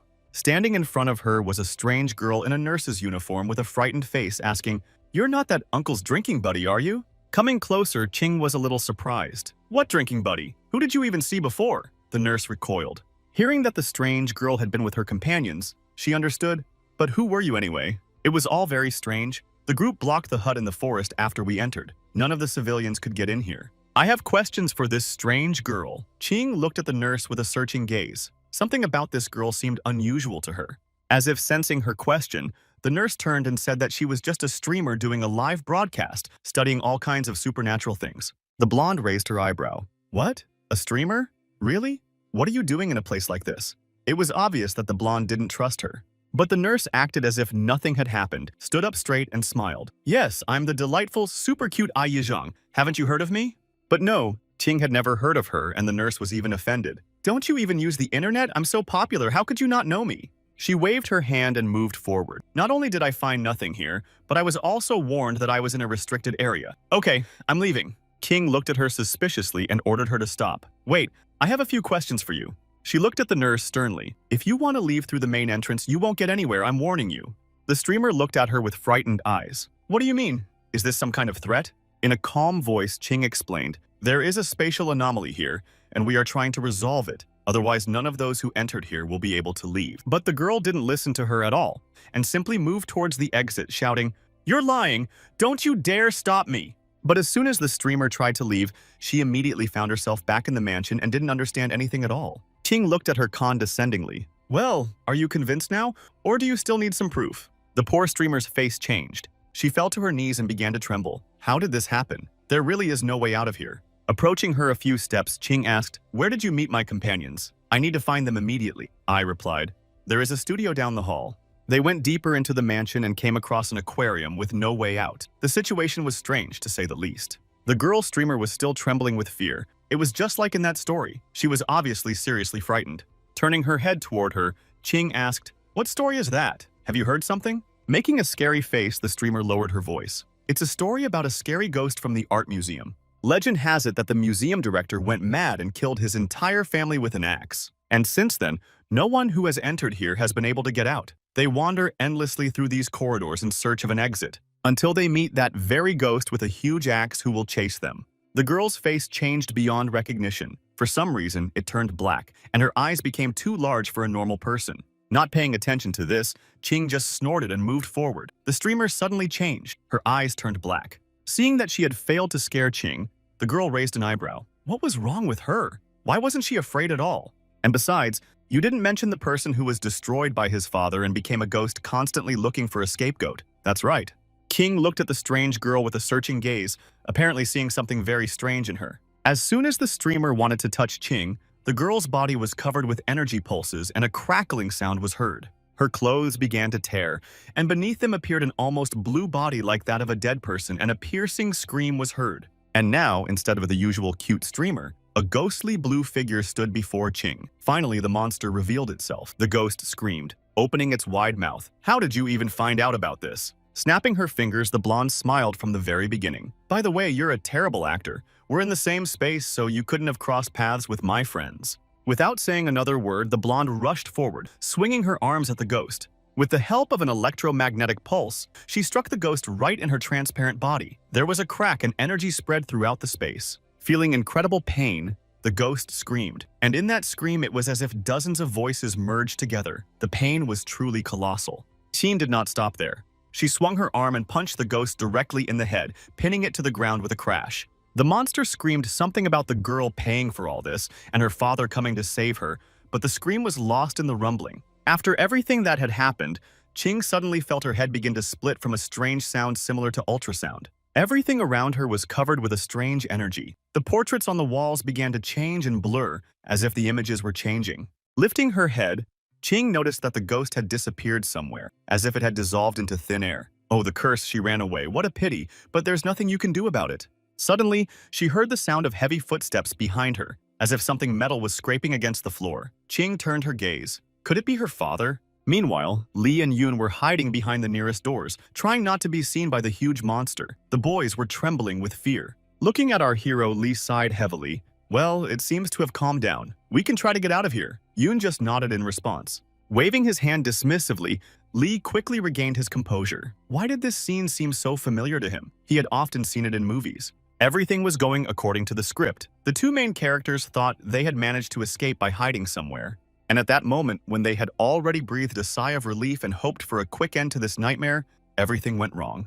The main villain appears with a shout, "I found you!" And everything goes down the drain, doesn't it? And then it's all over. After this heartbreaking story, Yoon just sighed heavily. Well, you ruined the whole thing. How can you be such a bore? He peeked out the door and looked down the long corridor. Okay, the statue is gone, so let's not waste any time. Let's get out of here. Lee hurriedly jumped to his feet. Where are you going? Wait for me. Don't rush, Yoon said in an irritated voice. I want to finish the investigation. We've broken the statue more than a dozen times, but to no avail. We even used magical devices, but they didn't work on it. Don't you think that's strange? His surprised partner looked at him. Wait, you even managed to watch it while we were running away? God, you're a monster, Yoon continued. The statue is resurrecting suspiciously quickly, even for an anomaly. So I decided to observe the resurrection process a little.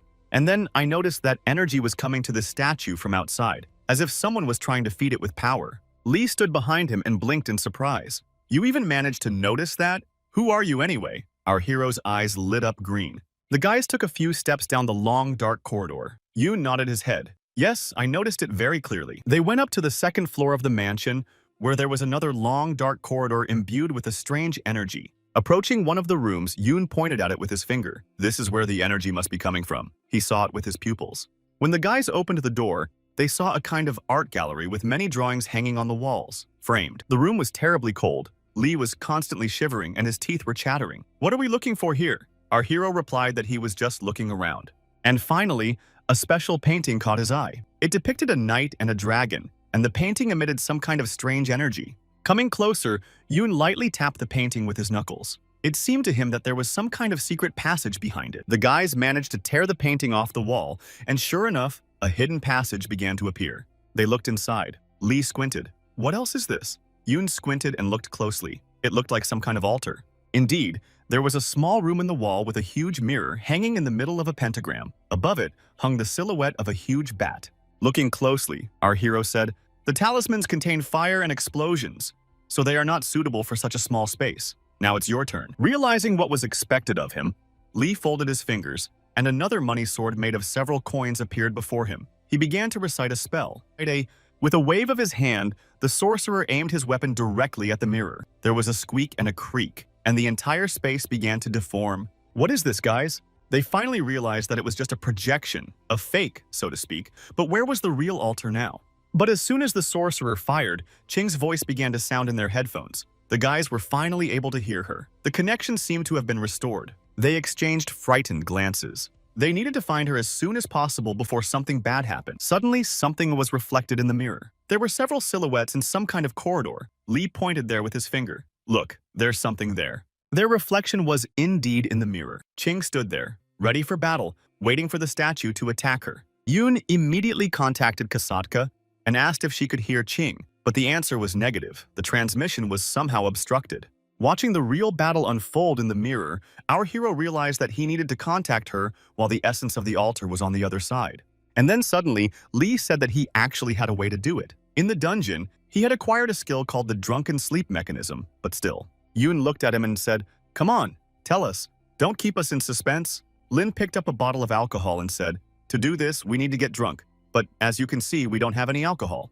He held the bottle in his hands and said, "I wonder where we can find that much strong alcohol. Well, wine, for example." Without hesitation, Yoon took a bottle of strong alcohol out of his backpack. It cost him a lot of points, but still. After that, several jugs appeared, all of them filled to the brim with expensive elite booze. Seeing such a large amount of alcohol, Lee swallowed nervously. His body demanded a drink. Yoon asked, "Is that enough or do you need something else?" The alcoholic smiled and said, "Of course, I'll go to the other world 3 times from drinking." He lovingly took the jug of alcohol and asked, "Listen, bro, do you want to learn a technique that requires elite wine?" Yoon shook his head irritably. "No, I don't need it, but I have a lot of achievement points, so let's try." On the other side of the mirror, Ching was trying unsuccessfully to destroy the statue, but it kept repairing itself at an incredible speed. Suddenly, in the heat of battle, the girl heard Lee's voice and looked away. "What is that alcoholic doing here? Where is he anyway?" Suddenly, a small spirit appeared behind her, speaking with Lee's voice. "We are in different dimensions, and I have come here to tell you the secret of victory." The girl looked at him irritably and asked, "So what do I have to do? Tell me." The little ghost began to speak. "This statue is immortal. No matter how much you destroy it, it will be useless. To destroy it, you must first destroy the altar that feeds it with energy. Do you understand what I'm getting at? The altar is hidden behind a painting on the 2nd floor in the 3rd room on the left. Only in this space can it be destroyed." The girl nodded. "Now I understand. Every second counts. We have to hurry before it recovers." The statue had already returned to its normal state. Turning around, the blonde and the ghost flew to the indicated place, and the statue followed them with a crash, swinging its axe. On the other side of the mirror sat a frightened Yoon. It seemed he was very worried about whether everything would work out. After all, their opponent was quite strong. Suddenly, the guy turned his head toward where the painting was lying. He had an idea. Running closer, Yoon began to tear the canvas on which the drawing was painted. So that was it. The answer was closer than I thought. Meanwhile, in another space, the ghost led the girl in the right direction and was already pointing to the room. A terrifying ghost face appeared from one of the paintings. The monster screamed with a dozen voices, tearing through space. The voice was so powerful that Jing covered her ears, and the ghost flew forward, tearing through space. But suddenly, the statue swung its axe right at the ghost and split it in 2. Finally, the drunk came to his senses and, clutching his head, was already sitting in the room with the paintings. In another room, our hero sat and tried to get a better look at the painting. It turned out that things were not as simple as they thought. Hearing a rustling behind him, he turned around. Listen, drunkard.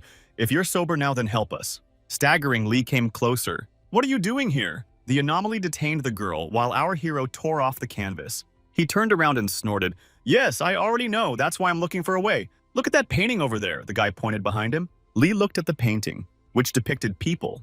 A girl reading a book and a frightened man clutching his head in fear. Now everything became clear. Yoon shouted, "Here is the real painting. The culprit is not the father, but the daughter. She herself deliberately turned her father into a monster. In the painting we saw earlier, she wasn't asking for help. She was luring people into her museum." Thinking, Lee began to reason. "Okay, it's clear why she didn't let us into the museum, but what are you going to do?" The knight continued to swing his axe.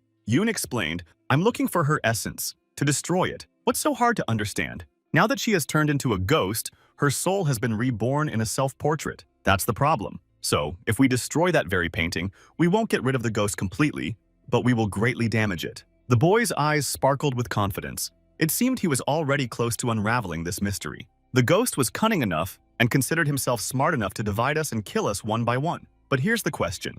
Yoon smiled and said that the ghost can only be on one side of reality, and that will be the reason for its defeat, because there are more of us after all. And then the guys began to tear apart all the paintings in search of that very copy. On the other side of reality stood a rather battered Ching. The girl tried with all her might to get rid of the monster, but it was getting worse every time.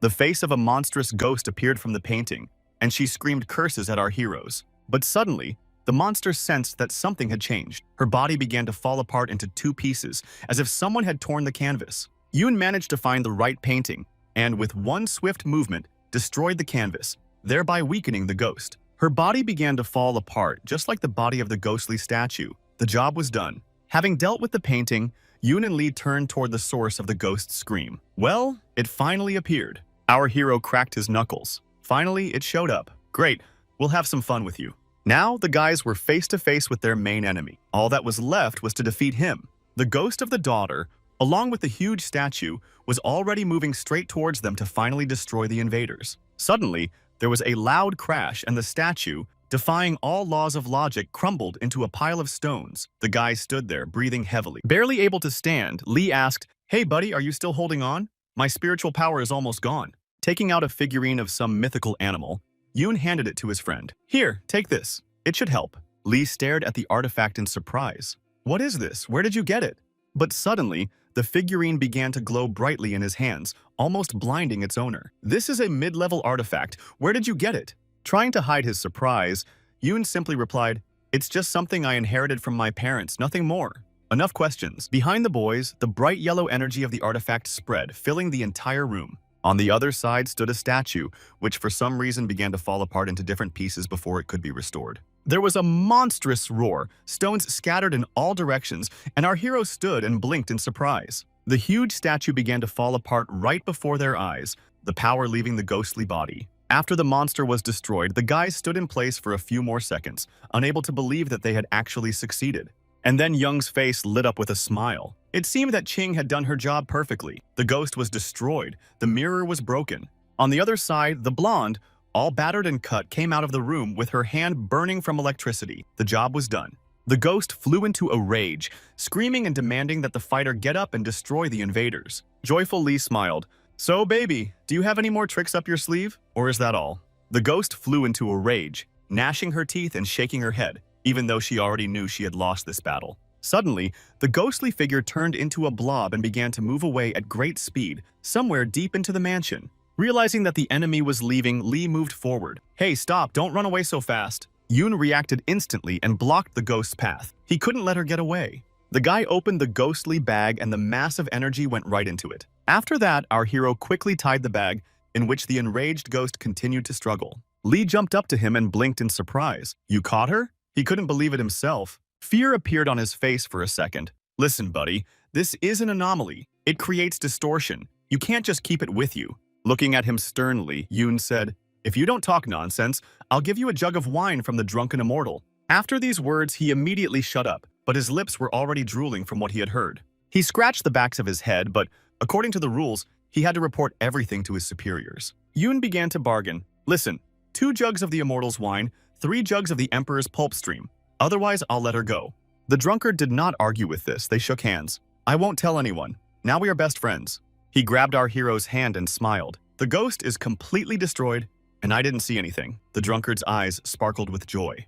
Yoon heard a strange sound behind him and turned his eyes toward the guy. He was already tense, preparing for a new attack.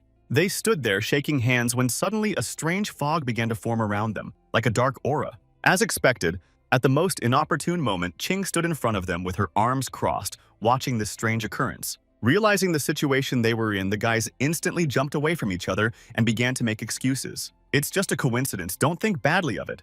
Sighing heavily, the girl adjusted her earpiece and asked what was going on with the energy distortion. The anomaly seemed to have dissipated. Sitting in her command post, the killer whale reported that everything seemed to be stable, The energy reserve was gradually decreasing, and the incident could be considered over. A barely noticeable smile flashed across Ching's face.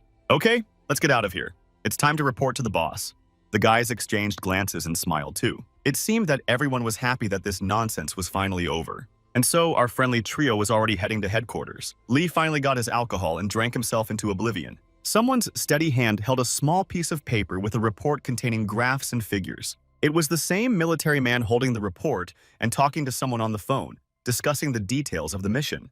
On the other end of the line was Lee, reporting that the conversation was about Yoon. The guy said that this man had a good sense of justice, was smart and collected. Maybe it was his parents' legacy. At these words, the military man frowned, and a look of surprise mixed with disbelief flashed in his eyes. With that, the conversation was over. The deputy thanked the agent for his good work and hung up the phone. He was still clutching the report in his hands.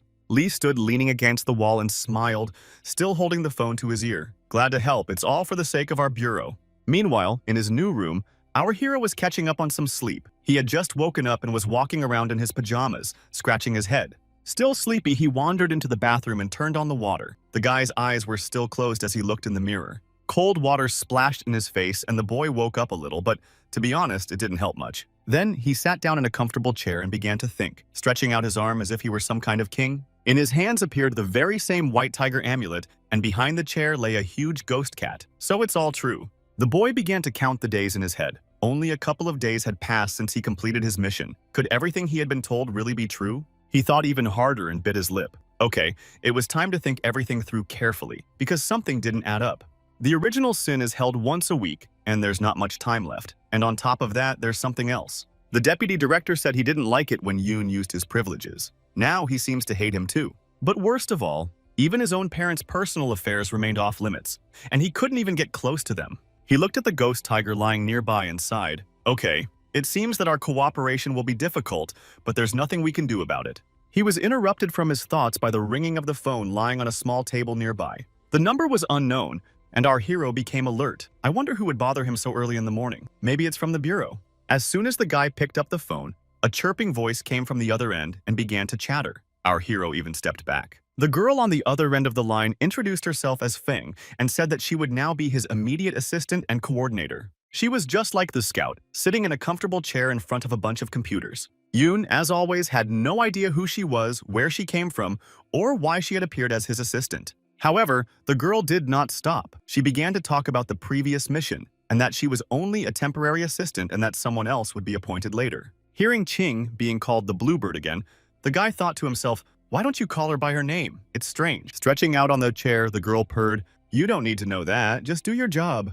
But in the end, she softened and said, actually, the Bureau often uses code names to ensure the safety of its employees. This is the first class of training. Sitting down in a chair, our hero said in a tired voice, I haven't been trained yet, so I don't know. You can laugh. Feng stared at the monitor. It's strange, of course, that you know her real name. Why don't you have a call sign? Didn't the system register you? To tell the truth, Yoon didn't know either, and he had to admit it. It's all a bit strange, but no one told me anything. The girl began to type rapidly on the keyboard. Wait, I'll take a look. A photo of our hero appeared on the screen. His code name was Ju Long. Strange, of course, but at least it was something. Hearing this, the guy froze for a couple of seconds and didn't even know what to say. It seemed like he was either scared or surprised. The girl was also a little discouraged. She even took the candy out of her mouth. Wait, 2 people use that name. She stared at the monitor and began to search for information. It was all strange, of course, and the other user was even classified. The other user's name was Lin Fen Yang, and his status seemed to be a deserter, which was even stranger. Hearing this, our hero was horrified. How could they call me a deserter and name me after a criminal? What are you thinking? Meanwhile, at the command headquarters, all the monitors suddenly lit up red for some reason, and the connection was interrupted. Feng took the lollipop out of her mouth and was a little scared. Wait a minute, I'll sort out these problems and then we'll talk. But the connection was lost. No matter how hard our hero tried to shout into the receiver, only hissing could be heard, and he was unable to find out anything more. In addition, his own phone began to malfunction. The screen also turned red, and a red warning message appeared on it. Biting his finger, the boy began to think. The one accused of desertion must be the elder, but if that was really true, then everything was clear. The phone started vibrating again, the connection was restored, and the boy immediately picked up the receiver. Yoon began to shout, I'm waiting for an explanation, but a voice came from the receiver. Ching, the girl, asked in a surprised voice, what other explanation do you need? When our hero didn't recognize her, the blonde got a little angry. Were you expecting someone else? Of course it's me. After calming down a little, Yoon said he was talking to his assistant. The blonde snorted, okay, I just wanted to say that your training materials are ready. Our hero hung up the phone and remained completely baffled. This situation threw him off balance. Shaking slightly from the surprise, he moved towards the exit. It was time to finally end this damn training. Opening the door, Yoon saw a man in an elegant suit holding a box in his hands and announcing, "These are your personal belongings, please take them." Without much enthusiasm, the guy took the box and looked at it. His personal belongings were of much less concern to him now. The strange man had already disappeared somewhere, and now our hero stood completely alone with a multitude of questions. But he didn't even have the strength to be angry. His assistant still wasn't answering his calls, so he decided to at least sort through his personal belongings. Yoon sat down in a comfortable chair. It turned out that, depending on the danger, all these anomalies were divided into 7 levels in order. There was also the night level. The guy immediately remembered the stone man they had encountered in the strange mansion. But that's not all. There was also the bishop level. Monsters of this level can use several abilities and already pose a serious danger. The deity level, in turn, is capable of shaking the entire civilizational system, which is much more dangerous. But there was also the highest level, capable of causing the disappearance of an entire race. They existed only in theory, but the probability could not be denied. Thinking about it, Yoon realized that he now had the silver level, since the monsters level corresponded to the player's level. In turn, the talisman and statuette were not just abilities, but auxiliary items, like items. He wanted to get some more abilities when his phone vibrated again. This time it was his assistant. The girl sighed, and her joyful voice could be heard. It seemed that everything had been fixed, although she did not think it would be so difficult. Without asking any unnecessary questions, our hero inquired, "So, did you manage to find any more information?" In response, she just snorted, "No, of course not. What do you think? I'm tired of living, I'm not going to do it." Besides, she had only just started looking for information when she was blocked by a bunch of viruses and had to run away.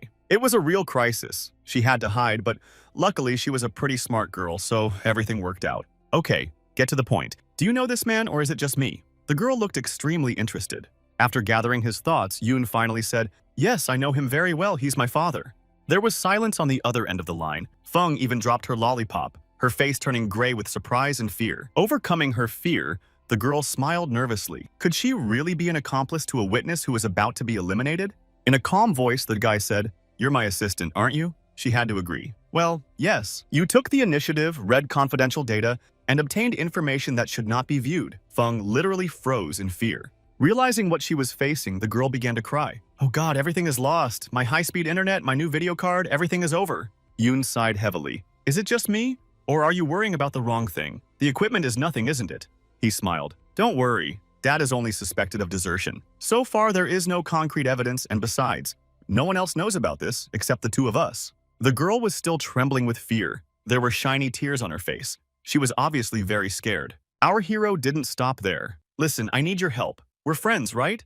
And we should help each other."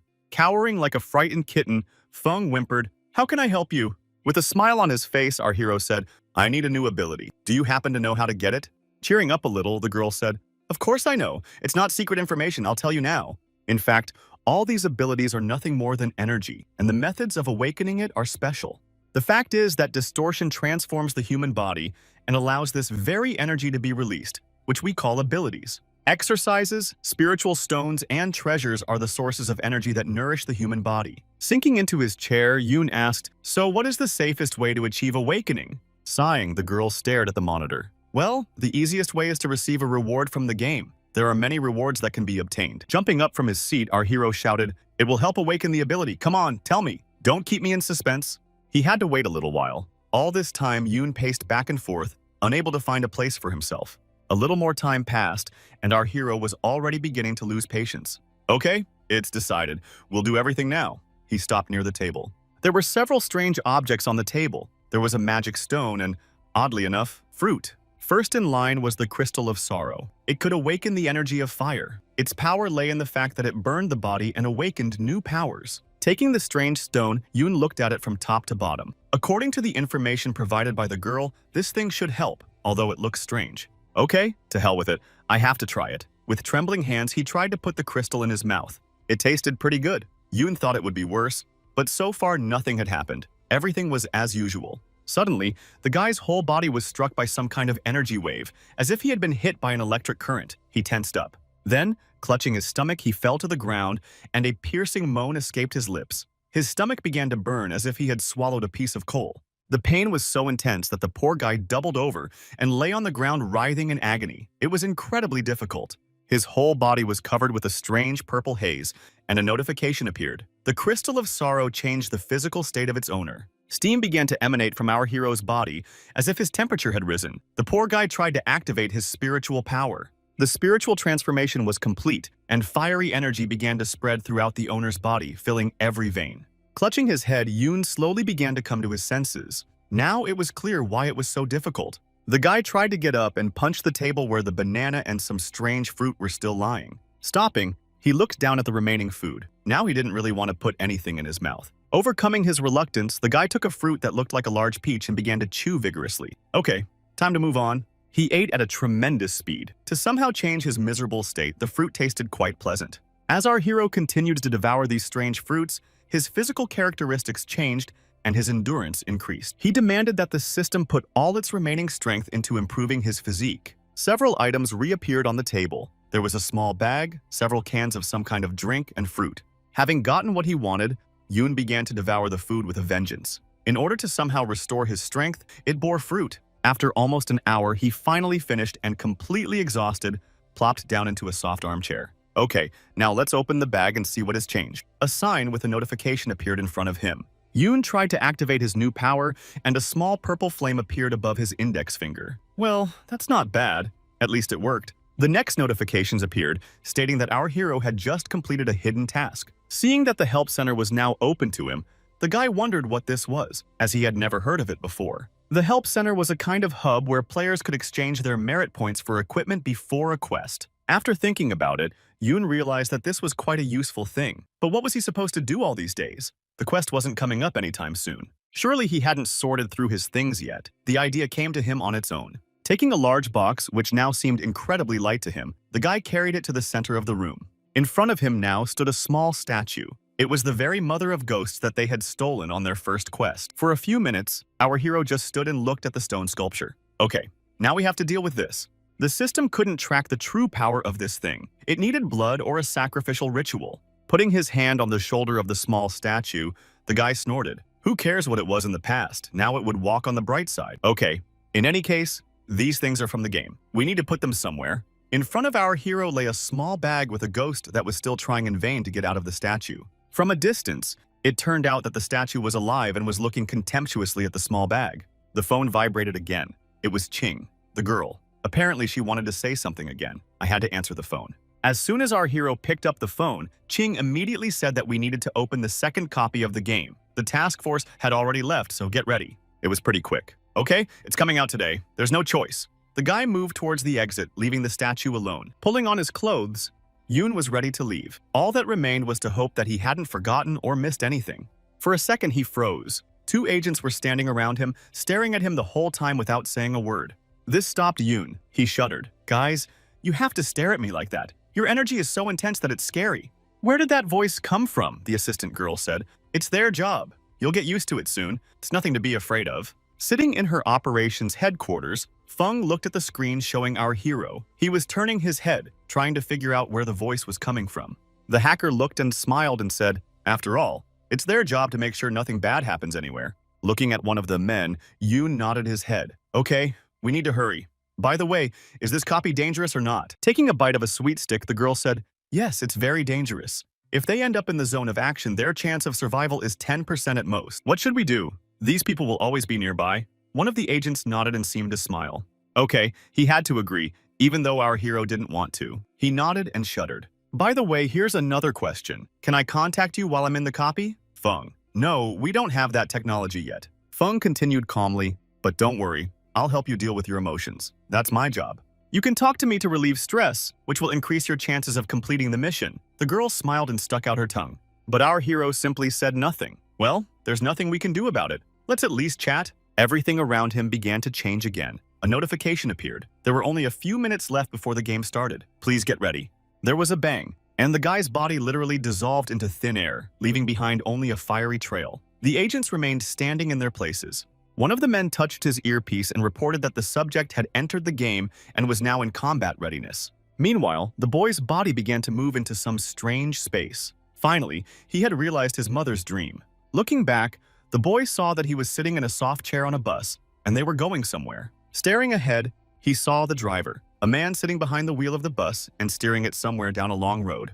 The situation seemed a little strange. Yoon turned his head, looking for someone else, but it seemed that there was no one else on the bus except him. As soon as he thought about it, several more people began to appear nearby, still covered in that strange noise. When everyone was in their seats, a bald man with a tattoo advised everyone to calm down. He looked threatening, to say the least, and resembled a gangster. A crooked smile appeared on his face and the man laughed. "You will obey, right?" A frightened girl sat nearby, turning her head. It seemed she didn't even understand what was going on. The bald man immediately saw her and approached her with a smile. "Are you new here? You haven't gotten anything yet?" The poor girl stepped back and trembled. She hadn't gotten anything, and the situation frightened her. The man smiled even wider. "So you thought this was just some kind of spam? Okay, you're going to lose your life. It's very funny." He started to come closer. "But don't worry, I'll take care of you, girl." She began to fear and took a few steps back. All this time, our hero sat and watched. I wonder what this bald Hulk is going to do. They are friendly, to put it mildly.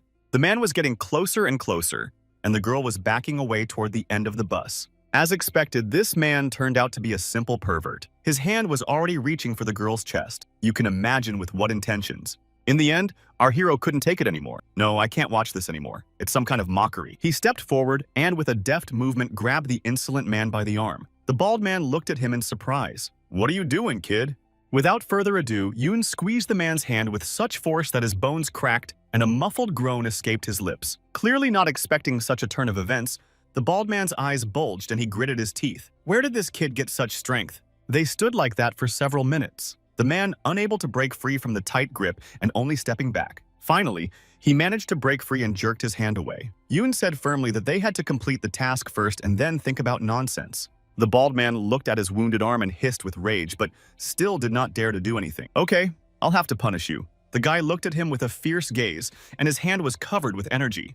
The bald man growled like a wounded bear and, standing in a fighting stance, began to approach closer and closer. He ran forward straight at the boy, waving his huge arms, seemingly enraged. Seeing his opponent's hot hand, the man cooled down a little. "Okay, I won't waste my strength. I'd better save it for the task at hand." In the end, our hero also calmed down a little at the furious gaze of his opponent. A notification from the system immediately appeared on the screen. "Side mission completed. The hero saves the beauty. You have earned merit points." Suddenly, someone's soft hand touched our hero's jacket and a timid voice was heard from behind. The same girl, blushing with embarrassment, thanked the guy for saving her and immediately lowered her eyes somewhere down. Turning to her, Yoon just smiled kindly. "It's okay. I only did what I had to do." Another man in a plain shirt, pants, and glasses stood in front of them and headed toward them. Our hero still had the watch-shaped indicator on his arm, but it was silent for now. The man in glasses came closer and extended his hand in a friendly manner, initiating the conversation. "Judging by everything, you are from the Bureau, yes?" They shook hands and our hero felt a strange energy emanating from this man as he called out his call sign. The man in glasses introduced himself as Ju Gae and immediately pointed to the guy in the suit behind him, whose name was Xiao Dao. They were from the same club. Hearing the name, the bald man turned his head in fear and looked at the two. Yoon also thought about it. Judging by where these people were from, they were some of the oldest players, which meant there would be team play here. Passing by, Jay smiled kindly and said that his new acquaintance could completely rely on him. Ji approached the bald man and advised him not to stick his neck out, as it seemed that he wasn't the only one who knew about that club, so he should keep quiet. He put his soft but confident hand on Bald's shoulder and said, "We need to think about the task at hand, don't we?" The man looked friendly, but something about him betrayed his strength and the fact that he was better to be feared. And it seemed that even the bald man, having lost all his fervor, became compliant and smiled. "I think you're right, sir." The bespectacled man removed his hand from the bald man's shoulder and asked him to apologize for what he had done. A handprint remained on the man's shoulder. There was nothing left to do, and the bald man with tattoos came closer, bowed, and apologized for his behavior. Ji clapped his hands. "Excellent, guys. So everything has been settled through our joint efforts. We can finish the job." Standing somewhere behind Yoon, he breathed a sigh of relief. "Excellent. This man has established himself as the leader, which means half the problem is solved." But still, he's not that simple. He's just pretending to be kind. Although you can sense his strength, it's immediately apparent. He doesn't even try to hide it. Our hero sat down on a chair nearby, and the same girl asked to sit with him. It seems the guy didn't mind. We needed to find out some information, so our hero asked to open the help center. Interestingly, it was there. There were several items in the shop, green tickets similar to money, data, and a card. We needed to exchange points. The bus gradually picked up speed and moved along a deserted road. There was nothing around but asphalt and endless space. Somewhere nearby, in some backwater, a pentagram was drawn on the ground. Someone's voice was heard. Once he will remain alive, and the bodies will rise. No one will go against the spirits. It looked like some kind of pagan altar. There was also a strange skull hanging there, probably from a bull. Next to it were flasks with some strange green liquid. The voice continued to grow louder. One will pass away and there will be many monsters. The bus stopped at some half-abandoned stop and people began to get out onto the street. The weather was hot. They stopped near a large billboard that read, "Welcome." The bus moved on and disappeared into the distance, leaving the heroes behind. People looked around, and suddenly the large sign changed, and red letters appeared on it. Mission complete. An ominous moon hung in the sky. Then, signs with tasks appeared in front of them. As it turned out, our heroes would now be undercover FBI agents. Gabe began to rummage around behind his collar with his hand, as if looking for something. The man looked completely calm. Then a badge with the letters FBI appeared in his hands. It was an employee ID. It was interesting to see if this task was even possible. The difficulty level didn't seem high, but still. People began to glance at each other. Yoon kept his eyes on this strange guy and always kept his ears open. Dao approached from behind and asked in a somewhat frightened voice, "Sir, why are you saying that?" He was obviously very worried. In a calm voice, Jay said, "In your previous tasks, it was probably just a matter of surviving to the end, right? But here, there are conditions. The survival mission is certainly dangerous, but at least all the conditions are known from the start, regardless of your actions. The most important thing is to survive until the end." He took out a lighter and lit a cigarette. However, now, if certain conditions are not met, the mission will not be completed. The man exhaled. If the player needs to conduct an investigation, he will inevitably encounter some difficulties and dangers. The man put his hand on his companion's shoulder, so you have to be more careful than ever before. Exhaling a cloud of acrid smoke, G suggested that the game might have become more difficult. After these words, the people froze in their places and stared at him with surprised eyes. They had never encountered such conditions before. All this time, the man in glasses looked very calm, as if this were a normal thing for him. Meanwhile, our hero was also visibly worried. He just stared ahead and was already considering options for how to complete this mission. In any case, they had to act together. Only then would they be able to complete the task. Without consulting each other, the guys moved forward along the road. In the distance, they could see a settlement that looked like a village. On the way, Jie said that they had only one clue. One person had lost his life under strange circumstances. In short, let's start with that. Bald suggested, "Maybe we should go to the police. We have documents after all." "I'm talking about ID cards," he said. Dao's soft hand rested on his shoulder. "No, we can't. This was Zone X. The outside world doesn't know about it. The documents are fake, and most of the residents will figure that out right away." Suddenly, our hero's voice was heard. He said he had some thoughts on the matter. Coming closer, the guy saw a man in a wide-brimmed hat lying on a deck chair and sunbathing. He looked like a sheriff from a Western movie. Someone's fist knocked on the back of the chair, and the man immediately flinched but did not show it. The stranger turned his dissatisfied gaze toward our hero. Yoon began to speak. "Hello, I'm a reporter and would like to know about the recent incident." The villager snorted. "Are you crazy? You interrupted my sleep. I'll crush you to dust right now." But a wad of bills, suspiciously similar to American dollars, immediately appeared near his face, and the man immediately shut up. His eyes widened in surprise, and now he no longer looked so angry, but rather surprised. Meanwhile, our hero just looked kindly into his eyes and waved the wad of cash. "So, are you going to show me the way or not?" The man immediately shook his hand and smiled. "Of course. Give me a second." After a while, they found themselves in a small vacant lot. He pointed his finger in the direction of the house you need. John lived there. The players exchanged glances. Gay was smiling the whole time. It seemed that the man was pleased with this turn of events. John's house towered over the guys. It was quite tall and seemed to have been abandoned for a long time. The atmosphere here was oppressive. Finally, Yoon decided to ask a question. "Listen, why did John live in such a remote place? There's nothing here at all." The sheriff scratched the back of his head and adjusted his hat. Ever since his wife and children ran away, poor John had gone mad and then moved to this backwater. They say he believed in all kinds of strange things and performed some unusual rituals. No one knew for sure, but there were various rumors. No one ever went near his house. They said he was crazy because of it. His wife and daughter left because of it. The little girl left the house and took one last look at her father. It's not surprising. Who would want to live under the same roof with a madman? Finally, the team approached the house. It was sealed with tape that said, "Keep away." which is how houses are usually sealed during an investigation. Without thinking twice, they tore the tape and opened the door. Let's go inside and see what happened there after all. The sheriff was a little frightened by such insistence and asked, I have a lot of questions. Putting his hands on her shoulders, our hero said, please don't worry, we'll figure everything out when the police arrive. A friendly smile appeared on the guy's face. By the way, buddy, tell me something else. What did this John believe in? The sheriff thought for a moment. It was clear that he didn't particularly like to remember these events, but he had to. Actually, I didn't know him very well.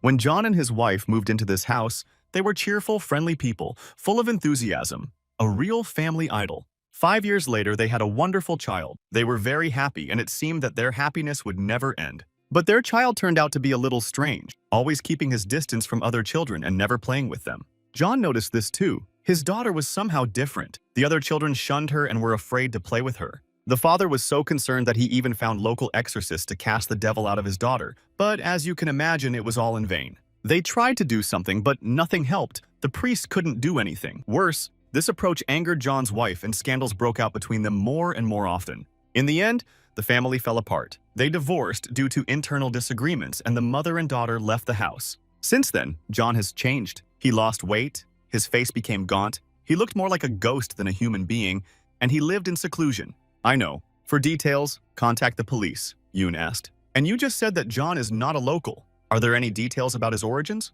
The man waved his hands. Sir, I really have no idea where he came from. I don't know much about it, so I'm sorry. Suddenly, a noise was heard from the side. The two turned their heads and looked toward the house.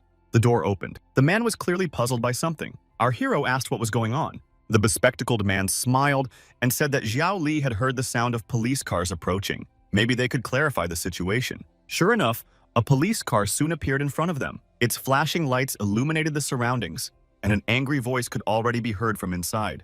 The policeman jumped out of the car and immediately started shouting, "Who are you? What are you doing here? This is a crime scene." A stereotypical balding policeman with a donut in his hands started shouting, "Who are you? Hands up!" The sheriff tried to calm him down. "Max, listen. They're just reporters. They came to find out about the crime." But the policeman was relentless. He approached our hero and looked up at him. "Don't you know that this is illegal?" While Yoon tried to calm the policeman down, the others just looked at him from the side and exchanged glances. Max received a strange package in his hands, and the man looked at him in surprise. Inside were $100 bills. The man froze for a few seconds. Realizing that he had just been given a bribe, the officer threw away the donut. "You have a good ID, of course, but you understand that you can't walk around here as you please." Putting his arm around the man's shoulders, our hero said calmly, "We're just taking a couple of photos and would love to hear the details from you. We're not just strangers, we're good friends." The officer immediately softened and laughed. "Of course. Let's remember your name, buddy." Dao looked at his friend and said, "Listen, sir, is that allowed? In my opinion, that's a bribe to a public official in the performance of his duties." But Gay just smiled. "What do you want? To attract outside money or what?" In the end, our hero said goodbye to the sheriff, and the officer, by the way, also calmed down a bit and got into his car. Waving his hand, the man in glasses smiled and tried to be impartial, but he already understood that there was clearly something wrong with this guy, that he was not so simple. Returning to the house, Yoon said that Officer Max had gone to help us gather evidence at the police station. "What do you have here?" In response, Gay just shook his head. In essence, the deceased was supposed to take his own life, but he had some problems with the weapon. How could he have cut himself into several pieces by himself? It sounds crazy. Hearing such shocking details, the girl behind our hero screamed. Yoon just frowned and listened. "Okay, we need to figure this out." Show the task in front of the guy, and system notifications immediately appeared. There weren't many clues, but judging by everything, voluntary departure from life was not the real reason. Meanwhile, the fat officer walked around the dark area with a flashlight and a bunch of keys in his hands. The man acted as cautiously as possible so as not to attract unnecessary attention. It seemed that he was the only one in the area. Entering the archive, the officer took out a bundle of evidence with trembling hands and sighed heavily, wondering what he had gotten himself into. A cup of fragrant tea was already on the table, its aroma spreading throughout the small room. Yoon took the tea and drank a few sips, calming down a little. He needed to think everything through carefully. He looked at the girl and thanked her for the treat. She just cringed and became even more embarrassed. Standing opposite her, the bald man crossed his arms over his chest and snorted, "Listen, you couldn't find a better time for tea at a crime scene?" "Yes." The guy replied calmly. "I checked the whole room, it's clean, so don't worry. If anything, I have wet wipes." Opposite Yuna, Gay sat down, folded his arms in front of him, and calmly asked, "Listen, brother, do you have any ideas about this?" After taking a few more sips, our hero said, "At some point, the late John moved to the city. According to rumors, everyone here believes in sex. It's no surprise that the mission fell here. The girl asked, "Are we really going to Heishui?" But our hero stopped her. "Wait, we need to gather clues first and only then go to the boss. We can't go empty-handed." The doors opened. It looks like our friend Officer Max is back. Let's hope he has at least some evidence. Stepping outside, Yoon came face to face with a frightened officer. The fat man was holding a small box with a few items in it. Max shook his head from side to side. "Guys, you'd better hurry up. The fact that I'm taking this out of the station is already a big crime." Inside were the rest of them, already beginning to study the small pieces of paper. Yoon just nodded his head. Okay, we'll do everything quickly. Don't worry, you've already helped a lot." Saying this, the guy shoved a few more $100 bills into the policeman's thick hands. "We would never hurt our friends, and now you are free to go." Max just snorted. And now, the whole team set about studying the evidence base. They looked through the documentation, but so far there were no leads. Finally, the bald guy jumped up from his seat and shouted, "I found it! Look here!" In his hands was a small magazine with a photo of a man. It was the same guy, Tom Soros, who had died under mysterious circumstances. Turning to Officer Yoon, he asked in a friendly voice, "Listen, can you tell me what year it is?"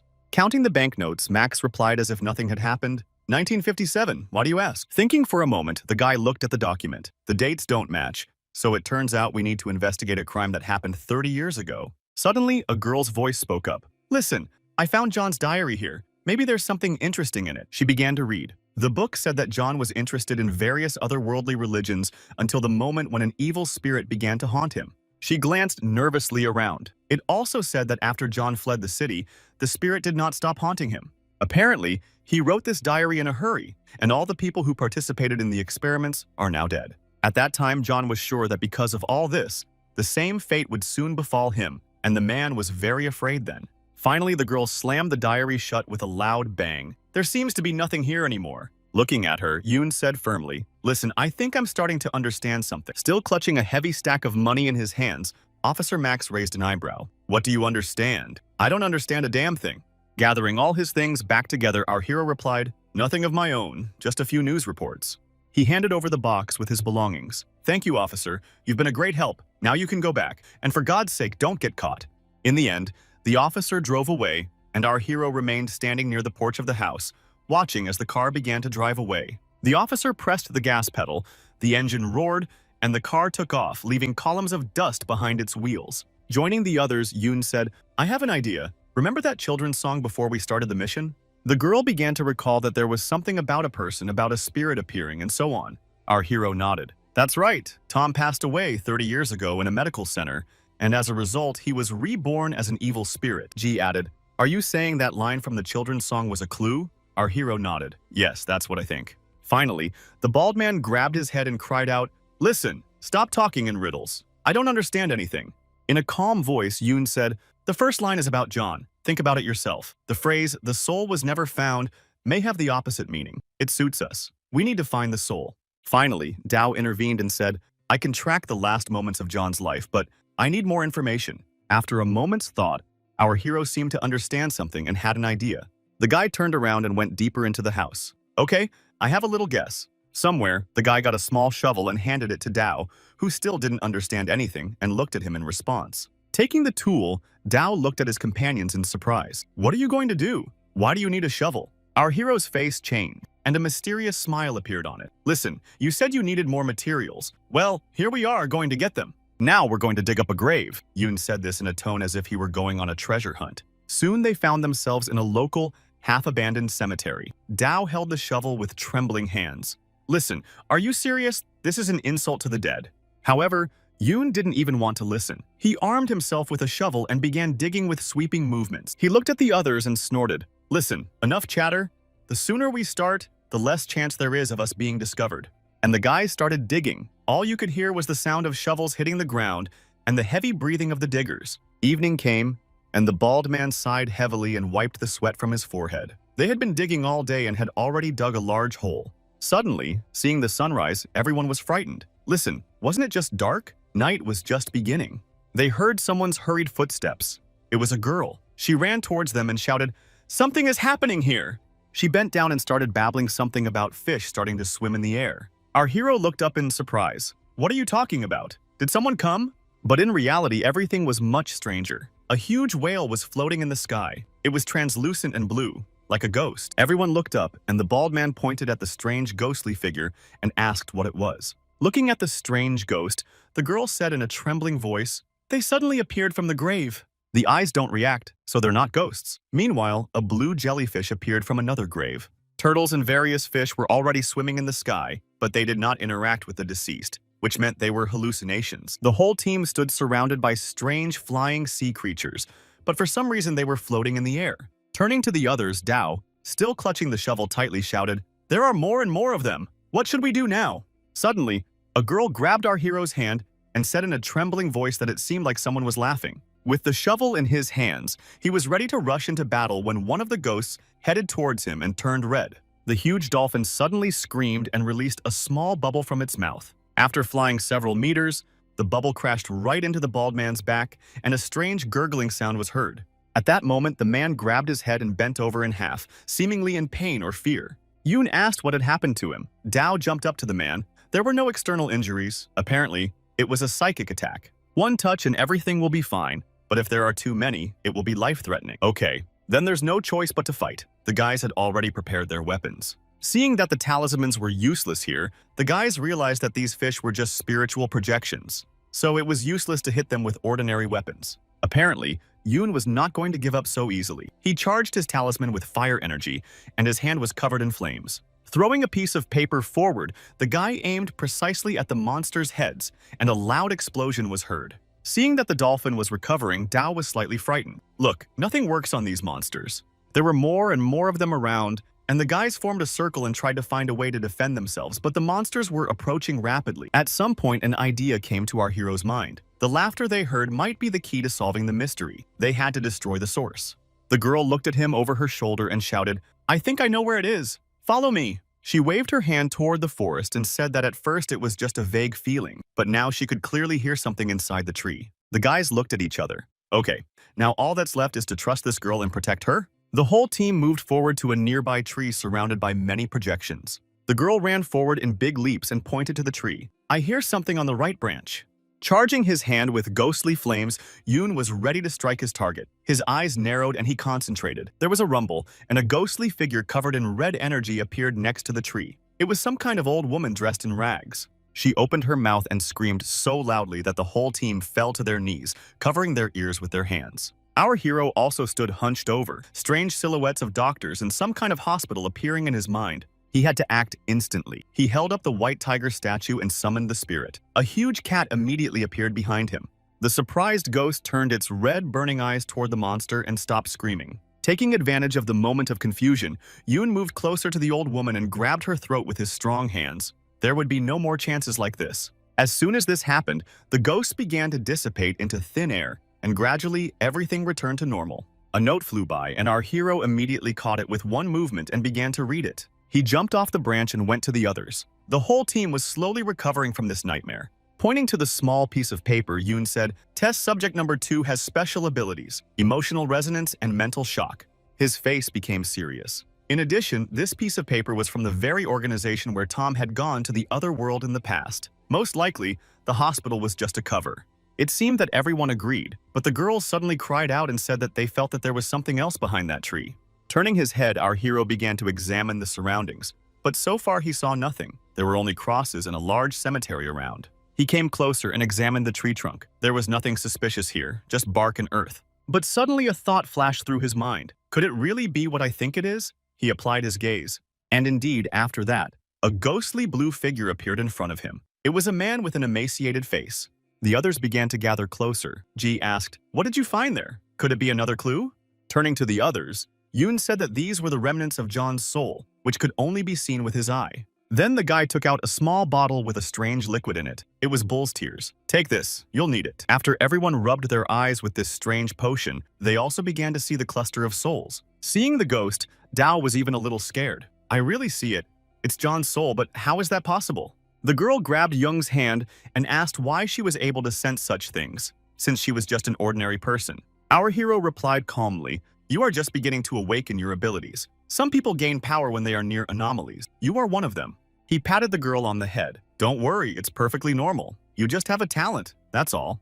The girl's cheeks flushed, and she instantly became embarrassed, but she didn't show it. Okay, now another question, Dao. Can you bring back memories? The man sat down closer to the ghost. It should work. Watching Dao touch the ghost, the guys looked at each other, wondering what he was doing. The bespectacled man explained that he was synchronizing with the residual soul. A mouth with a long tongue appeared on the boy's hand. It seemed to begin absorbing the man's energy. In this way, we learned something else. The hand began to suck the soul out completely, like a vacuum cleaner. From a distance, it looked very strange and frightening. But suddenly, Dao cringed as if he was in great pain. The man fell to the ground, burying his head. The man began to change. Stubble appeared on his young face, and his voice changed. It was John. He asked who they were. G approached him and said, "Yes, John, you are indeed in the afterlife. But we want to deal with Tom, so we called you." The man smiled and said kindly, "We hope to get some information from you. Will you help us or not?" John, in the boy's body, continued to speak. "Evil spirit, don't come near him. Anyone who comes into contact with him."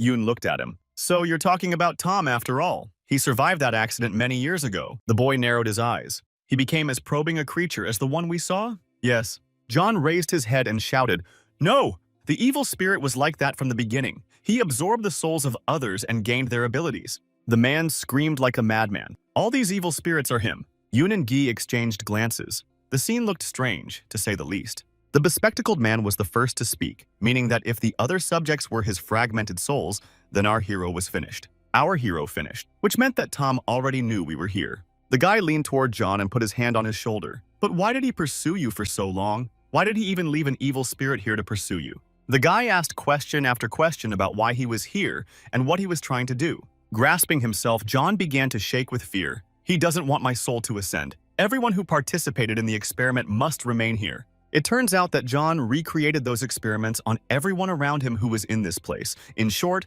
he played God. After that, everything became a little clearer. Yoon thought, what if the city itself could become part of it? It's logical, after all. John raised his exhausted gaze. "No, there weren't that many test subjects here. There was only a part of them. The rest were just toys." He raised his hand, and the boy's body began to emit energy. The last thing the ghost said was, "Save them! Save my Anna!" Finally, the spirit left Dao's body, and the boy returned to his normal state, his face calm. Standing up, he sighed heavily. "Well, I saw his soul, and that will be enough." After much torment, Tom's evil spirit captured his soul and put it in a kind of cage. That is why John went to the other world so tragically. A notification appeared in front of our hero again. The system rewarded him for successfully completing the mission. There were even spiritual concentration pills. If you take one pill every hour, you can increase your concentration quite a bit. Looking at his comrade, Dao shuddered. "It turns out that the difficulty of this task is even higher than I thought." Everyone agreed. It turns out that the evil spirit has already stolen an unknown number of abilities from its subjects. It seems that there is panic in the city now. It is simply inhabited by ghosts, and what is even worse, it can possess ordinary people and manipulate them. Raising his finger, Yoon said, as always, "Maybe I have a way to solve this problem. We just have to try." They began to whisper and discuss the mission plan. Their voices came from somewhere far away and were impossible to make out. After the discussion, Ji exclaimed, "Are you really going to do this? Controlling anomalies is strictly prohibited by the code, isn't it?" Looking at him with a smile, our hero said in a mysterious voice, "That's only true in reality, but now we're in the dungeon. It would be foolish to miss such an opportunity." Meanwhile, Officer Max had finished his workday and was already thinking about stopping by the car wash after everything that had happened. But suddenly, he heard a voice. Our hero was standing at the checkpoint talking to the officer on duty. Yoon said that they had come to file a report, and the police officer was a little taken aback. It seemed that he was also a little hard of hearing. Yoon was forced to raise his voice and say that they had come to file a report again. Officer Max immediately noticed him and waved his hand in a friendly manner. "Hey buddy, you got any problems? Come closer." The tired guy waved his hand. "Yes, we really did have some difficulties, so we came here for help." Realizing what the officer was hinting at, Yoon waved his hands and said, "Don't worry, it has nothing to do with money." He began to rummage behind his collar. "Actually, we're not really reporters. Let me clarify." The boy immediately produced his FBI ID. The police officer was stunned and didn't even know what to say. Putting his hand on his heart, Yoon proudly said, "We are from a special department for investigating supernatural phenomena from Center X." Max scratched his bald head. "Is this some kind of joke? It sounds like complete nonsense. Do you think I'm going to believe that?" But when a small purple flame appeared on our hero's finger, the officer took a few steps back, clearly frightened. But he still didn't want to believe what he was seeing. "Are you a magician? How am I supposed to understand this?" Extinguishing the spark, the guy called over Gon, which was the bald man's name. Listen, buddy, please deal with him. The man punched himself in the chest. No problem. I'll take care of it. Leave it to me.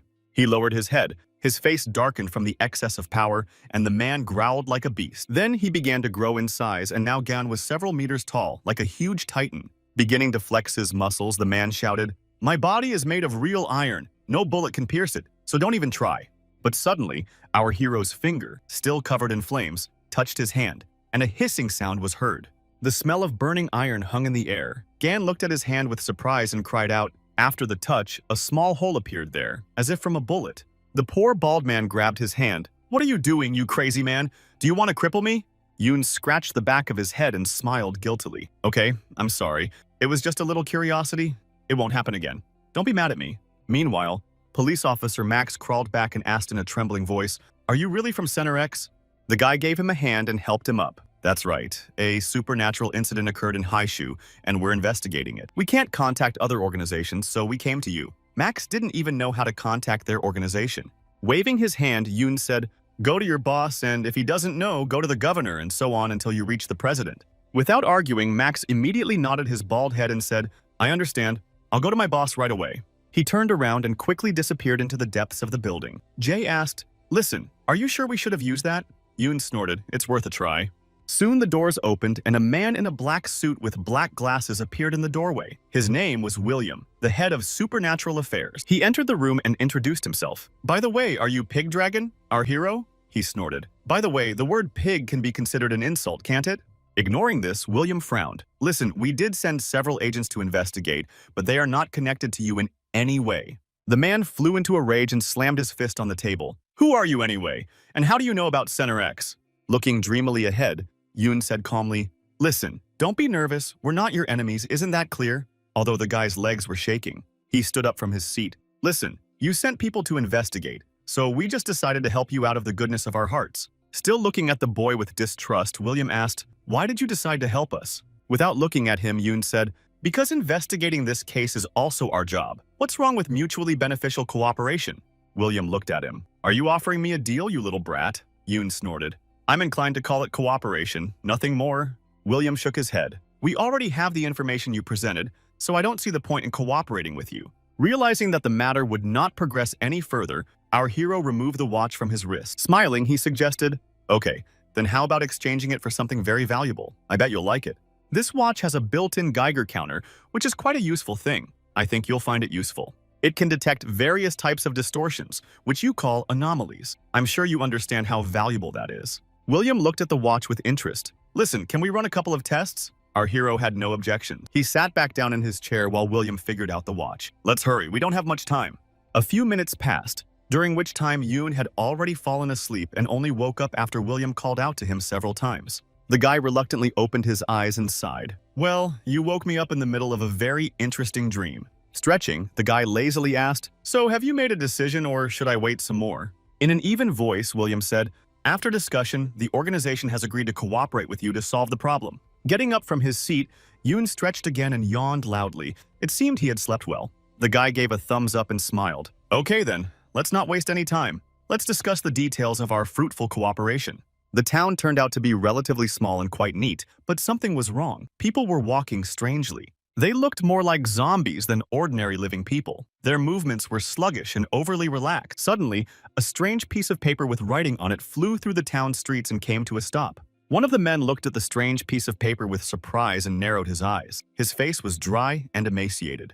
With trembling legs, he approached the piece of paper and bent down to examine it. It was a government announcement. People began to raise their heads and look at the pieces of paper that had been thrown from the plane. It turned out that the government was launching a rescue operation. Tears of joy appeared on the man's face. Could anyone really save their lost place? It was hard to believe. The man fell to his knees and began to sob loudly. They would finally be saved. Their prayers had been answered. He wept with happiness. People immediately perked up and began to quickly approach the exit from the city. They needed to get out of there as soon as possible. William was standing nearby. Next to him was a soldier who reported that one of the helicopters responsible for the delivery had already completed its mission. A car with a loudspeaker drove through the streets of the town, announcing that all residents must leave immediately. As a result, the soldier reported that all residents of the city had been successfully evacuated and were awaiting further orders. Seeing how quickly and efficiently the soldiers had worked, our hero clapped his hands. "Bravo, Mr. William! Your professionalism inspires confidence." But the man did not even raise an eyebrow, only hissing through his teeth, "It's all for the sake of saving people. This situation requires intervention." The sick and exhausted people finally left the city accompanied by armed soldiers. They moved in an organized convoy, with soldiers guarding ordinary civilians and asking them to remain calm. William came closer. "Sir, now it's your job. You must identify Thomas's clones among the others. Get to work."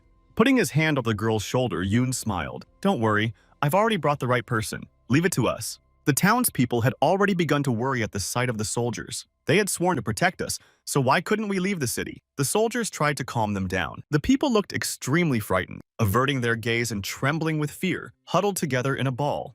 The people were herded into a small enclosure, while the rest simply stood and watched this strange and frightening action from afar. Looking at the girl standing next to him, our hero asked if there was a problem. Surely there couldn't be, right? Without answering, the girl folded her hands as if in prayer and began to deepen her feelings. A strange energy began to spread from her hands throughout the area, and she began to sense people's breath.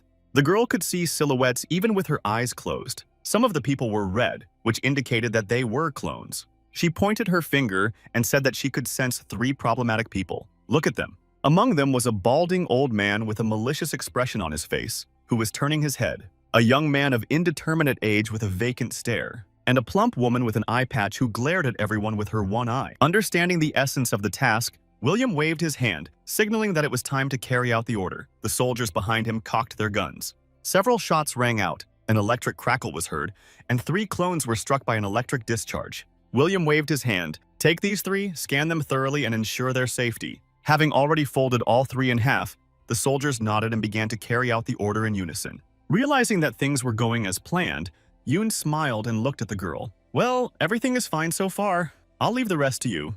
The guy turned around and went in the opposite direction, leaving his girlfriend to deal with the rest of the refugees. Entering the tent, the boy wanted to ask if everything was ready, but immediately froze at the entrance. Gan was sitting there, wrapped in ammunition belts, holding several grenades in his hands like Rambo. Gao, armed with a pistol and a small stick, was already aiming somewhere, trying to figure out the best way to shoot. Dio put on a bulletproof vest and still couldn't get used to his new look. The guy felt a little awkward. Our hero looked at them and smiled. "Well, guys, if everyone is ready, it's time to go on stage. It's our turn." The 4 of them moved forward to deal with the rest. There was still a lot to do, and they had to act decisively. William reported that most of the population had already been successfully evacuated. There were still a few dozen people who refused to leave the city. It was decided to send 2 groups of 30 soldiers to guard the remaining people. However, they did not possess any supernatural powers. So in the battle with Thomas, you will have to rely only on yourself. But it seems that this was not a problem for our team.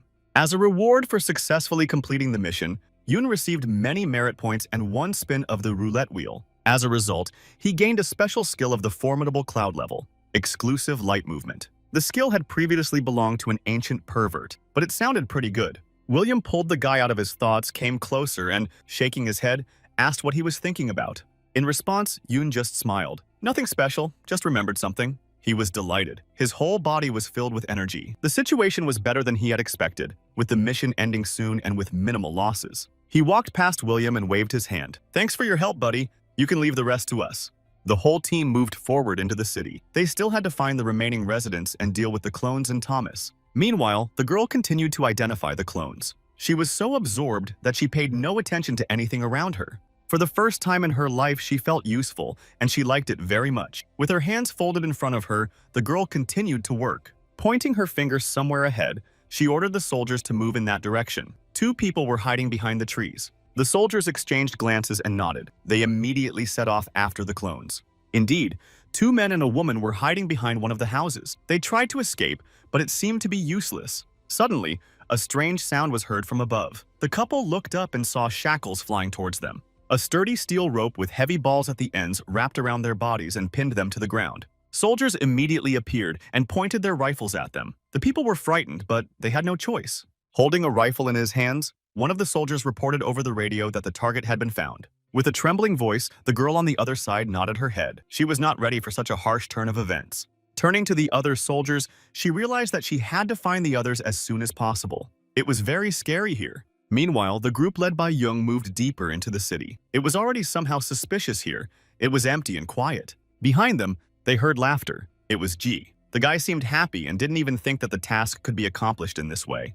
Initially, it seemed that they had to break into the city, meet Thomas's main army and fight, but there weren't many monsters here. The man waved his hand. Even if we got to the main boss, we would still be exhausted. His face changed and became more confident, but in the end, everything turned out completely differently. Meanwhile, the soldiers continued to chase the clones. Some of the residents tried to escape, and some hid.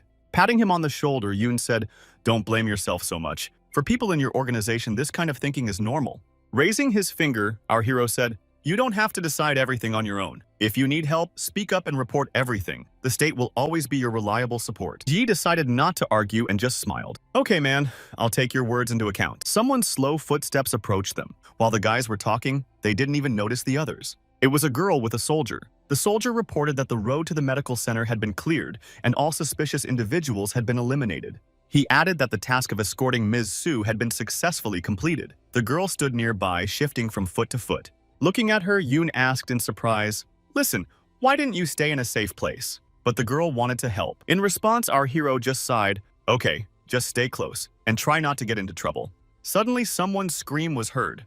One of the frightened soldiers ran up to them and reported that some of the fighters were experiencing auditory and visual hallucinations, which were getting worse over time. The man said in a trembling voice that if this continued, it could affect the success of the mission. He looked at the two guys through some kind of veil. Some strange phantoms appeared nearby. The state had already approved the request for evacuation. Snapping his fingers, Yoon smiled. "Okay, I understand.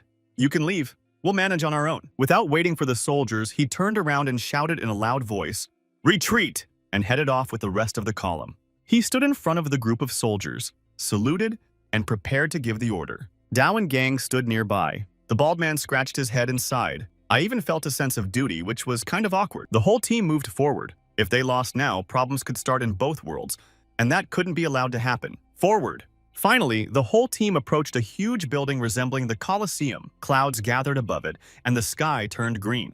Hiding behind our hero's shoulder, a frightened Sue asked in a trembling voice, "So this is the medical center?" Without answering, Yoon turned to Gon, who was standing nearby, and asked him to break down the door. The bald man eagerly stepped forward. "Leave it to me." Swinging his heavy fist, he hit the door with such force that it flew out along with the frame. The debris flew somewhere deep into the building, opening a black hole from which a cold breeze immediately blew. "Okay, it's time to go inside, but be careful and look around carefully." Sue went in first. It was incredibly dark inside, and you couldn't see anything beyond your nose. The guys started turning their heads in different directions. Suddenly, there was a whistling sound from the darkness, and several sharp syringes flew straight at them.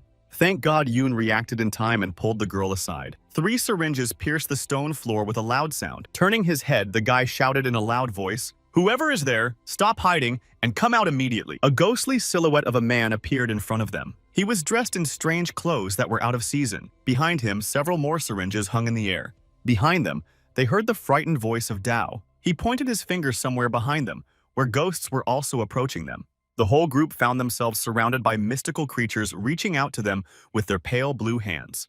It was time to use the trump card up his sleeve. The guy took a white tiger figurine out of his pocket. It was time to go for a walk. A huge cat immediately appeared behind him and growled. It seemed that the enemies had decided to join forces and kill them one by one. All the ghosts began to speak with one voice. "You will all remain here forever. That won't stop us." Yoon lit his hand again with a ghostly purple flame. "Your plan is good, of course, but you haven't taken something into account." A sly smile appeared on the guy's face. He was clearly up to something again. Everything around us began to change. A cluster of purple energy appeared next to the main ghost and began to expand at an incredible speed. The man began to turn his head in different directions in an attempt to understand what was happening, his face contorted with fear. At that moment, the guy moved forward and grabbed the ghost by the neck with one swift movement. The monster's body began to crumble in his hands like sand, leaving only a few fragments behind. A smile flashed across his face again. "Even if you collect a pile of garbage, it will still remain garbage." Adjusting his sleeve, Yoon cracked his neck. "Well, who's next in line? Come on up. Don't be shy." One of the ghosts, a fat man, took a deep breath and puffed out his cheeks, preparing to attack. He released a blue energy ball resembling fire directly at our hero, but the boy did not move. At the last moment, the boy easily jumped aside. "That's corrosive slime. Too bad it's too slow." Swinging his arm, he moved forward at incredible speed and prepared his hand for the next blow. His palm, covered in fire, immediately slapped the fat ghost's face, burning his ghostly skin. Another monster was defeated. Yoon said with obvious irritation, "If you can't hit it, there's no point in even shooting." Folding his arms, the guy shouted loudly, "Guys, Does anyone need help? Or is everything okay? But it seemed that the others were managing on their own. G, armed with 2 pistols, showered the ghosts with bullets, destroying them one by one. On the other side was the white tiger, opening its wide mouth. It pounced on one of the monsters, intending to devour it. Gan stood behind him, ready to help. Despite everything, they were an excellent team. Yoon spread his arms. Well, if you're doing so well, I guess you don't need any help. I can take care of the rest. The 3 of them approached the last ghost and looked at it with fierce eyes. It seems you're the only one left, buddy. 3 minutes later, it was all over. Gan held a white tiger figurine in his hands. It's good that you have such a thing. I couldn't have done it alone. Jia was approaching them. The test subjects had been destroyed, but the task was not yet complete. It remained to be seen where Thomas was. The man thought for a moment. It seemed that the real body of the leader was not among them. What a pity. We'll have to search. All 4 immediately turned in unison toward where Sue was standing, clearly signaling that it was time to act. The girl cringed a little under such intense scrutiny and said in a trembling voice that she would try to sense it again. The guys continued to watch and wait while she tried to detect the main ghost. Finally, the girl pointed her finger somewhere ahead and said she had found something. Only one source of energy remained, but it was well hidden, and they had to go through everything here to find anything. But so far, everything had been unsuccessful. Pushing aside one of the heavy boxes, Dao noticed a passage leading somewhere deep into the building and shouted to the others, "Guys, I found something." The bald guy asked what was written on the door. Dao said with a trembling voice, "Just one word, morgue." Yoon walked past them and said not to be afraid. In the worst case, the ghosts we saw outside have already been destroyed. The whole team moved down the steep staircase with only Gan standing behind, shouting, "Guys, wait for me." After descending, the whole team noticed a huge laboratory, so that's what it was. It turns out that the medical center was just a cover for this. They stopped in front of a large, barely noticeable door. Yoon asked, "Is it definitely here?" Sue replied with a trembling voice, "Yes, I can feel the energy." Behind the door, a strange scene unfolded before them. It was something like an operating room. A man lay unconscious on a couch, and next to him stood a ghostly silhouette. The ghost stood bent over his patient and muttered some strange words. In his hands was a bloody scalpel, with which he was performing the operation rather carelessly. The whole team stopped and stared at this strange sight, no one daring to move. The ghost continued, "They tied me to the operating table. No one was able to complete the experiment." His voice broke into laughter. Turning around, the ghost smiled broadly with his toothy mouth. "Don't you find it funny that those who conducted experiments on me couldn't survive it themselves?" Approaching him, Yoon was surprised. "So this is your real reason for taking revenge on the whole city?" The ghost spread his arms. "This is a real battle." Looking at him, the guy narrowed his eyes. "You've declared war on humanity, so you're not human." "Yes," the ghost laughed. "Of course not. We are not humans. Our blood belongs to the depths, and we will receive the blessing of the ancient gods." A girl with a gag in her mouth ran down the corridor, followed by 2 muscular guys. The girl was breathing heavily. The ghost continued his story. He smiled. "This battle began long before you were born." A sign appeared in front of Yuna. "Congratulations! You have unlocked a new fragment of the Tyra flows of the depths." The guy reached for the notification window with his finger. "Wait a minute, what is this notification about an abnormal condition? Something is wrong." At this time, the ghost continued to rant. "People are proud and arrogant creatures. They imagine themselves to be gods and will pay for it." The whole team suddenly began to feel a strange sensation. A strange haze began to swirl around them. Everyone immediately began to fall to the ground as if they were passing out. It was like a powerful gas. Everyone began to clutch their heads. Their legs weakened, and their minds began to cloud over as if they had been poisoned. Yoon smiled and looked at them. "Great, emotions are running high. What are you going to do next, or is that all?" Seeing that the guy was standing on his feet as if nothing had happened, the ghost was horrified. "How is this possible? Why didn't you pass out?" A small pill appeared in our hero's hands. It was a heart-cleansing pill that nullified the entire effect of the gas. The ghost couldn't believe his eyes. It was simply impossible. After all, it was the latest development of our medical complex, and there was no antidote for it. Spreading his arms, Yoon said in a good-natured voice, "Our cultivation methods are difficult to explain using Western science." Realizing that his plan had failed, the ghost gritted his teeth in rage. "Damn it, I have to get out of here." He instantly turned around and ran towards the exit of the building. He had to save his life. Looking after him, Yoon asked, "Where are you going? A minute ago you were so proud. Where is your courage now?" The guy launched a stream of fire that surrounded the ghost. "You know, you're the only one who knows how to stall for time, so this time you lost." He snapped his fingers. "Oh, right. You're not a physical being, so you can fly and pass through walls." After the snap, a fiery prison appeared around the ghost, restraining his movement. Now he couldn't move. Our hero thought for a moment. "Of course, I didn't manage to knock him out of the roulette wheel, but The ability to control spiritual power is not bad either. The ghost tried to break the fiery bars, but nothing worked. He only burned his fingers. The man jerked his hand and hissed with rage as the fire burned his ghostly structure. In anger, he shouted, "Let me go, you insignificant creature, or I'll show you what real fear is." Laughing, Yoon looked at the imprisoned ghost. Why would such a great being need my help? A smile spread across his face. Can't you get out yourself? You're so strong, or are you not anymore? Coming a little closer, the guy smiled and looked at him. By the way, I noticed something. You control these test subjects, and they retain their abilities. So you can't absorb abilities, am I right? The ghost hissed with rage and helplessness. Most likely your skill is psychic paralysis. The ghost looked at him with furious eyes, even though he himself understood that his days were numbered. And our hero continued, most likely you wanted to use paralyzing gas to get rid of us, right?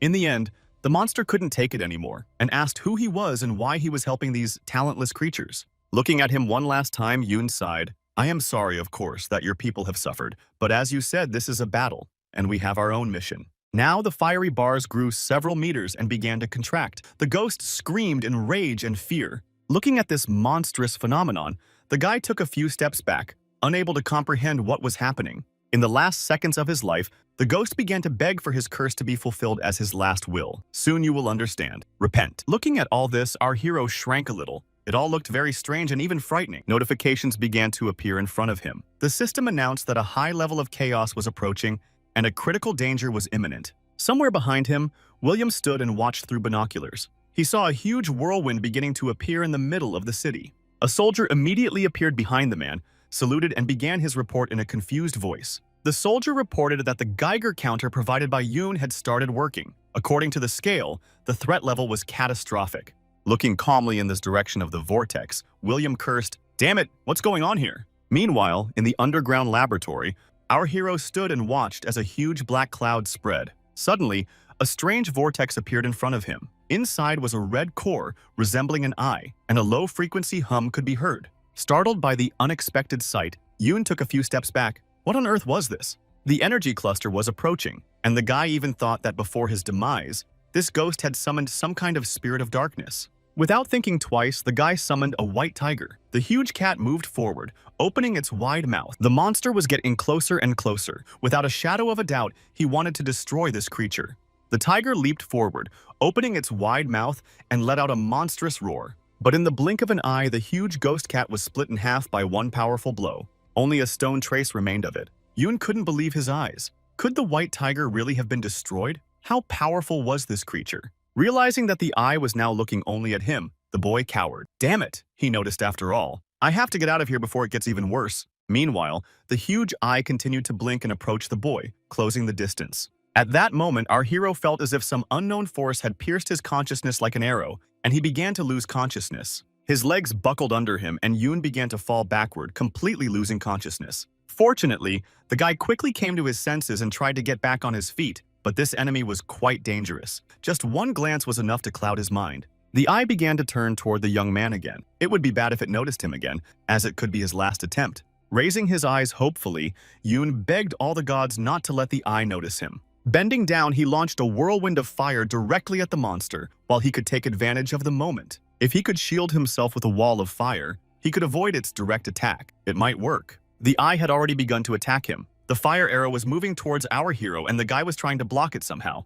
This was bad. His body began to weaken, consuming 10 times more spiritual energy than normal. The system displayed some kind of notification, but our hero already understood that he simply couldn't hold out. He had to do something, otherwise it would all be over. Without thinking twice, he poured all the strength-boosting pills into his palm. It was his only chance. If there was no other choice, he would have to act. The guy threw everything into his mouth and began to swallow hard. The boy's body immediately began to overflow with an unimaginable amount of energy. He could barely hold on. The fire began to merge into one large energy funnel, absorbing everything around it.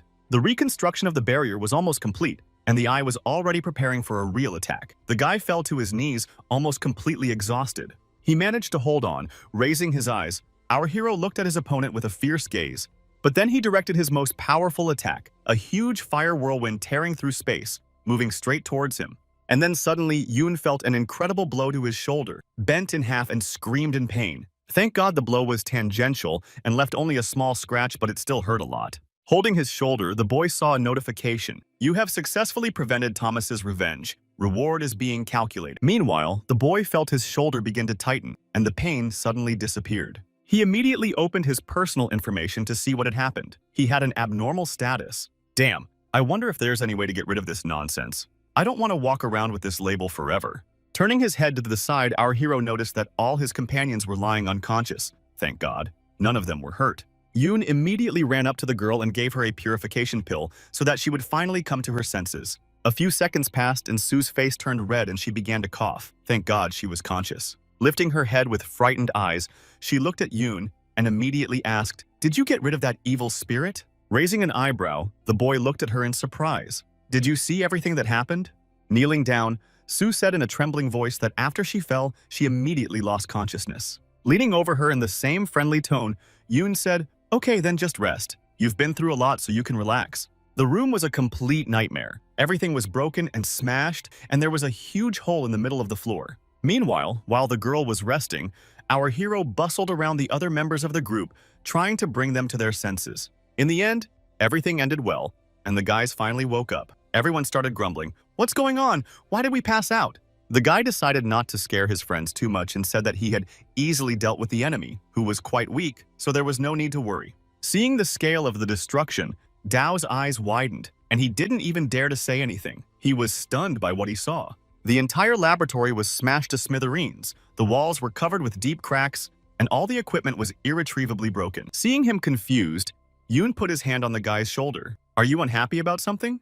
The poor guy flinched. "If you say you handled it easily, then that's how it was. I won't argue." Ji intervened in the conversation, smiling and saying, "In any case, the mission is complete, and our comrade deserves a lot of credit for that. I wonder if you would like to join us." Hearing this proposal, the guy flinched. "Sir, it seems you've forgotten that I'm a member of the Public Security Bureau, so no." However, his interlocutor waved his hand. "That's not a problem. Our organizations don't conflict with each other. Besides, we have many people from the Bureau." He began to explain that their organization was essentially just a platform for people to communicate with each other, based solely on good intentions and without any coercion. In the end, he handed our hero a small business card with the words, "End of the World Society" written on it. "Of course, we don't have as much power as your bureau, but we have our own channels of information that are quite unique. This could be useful."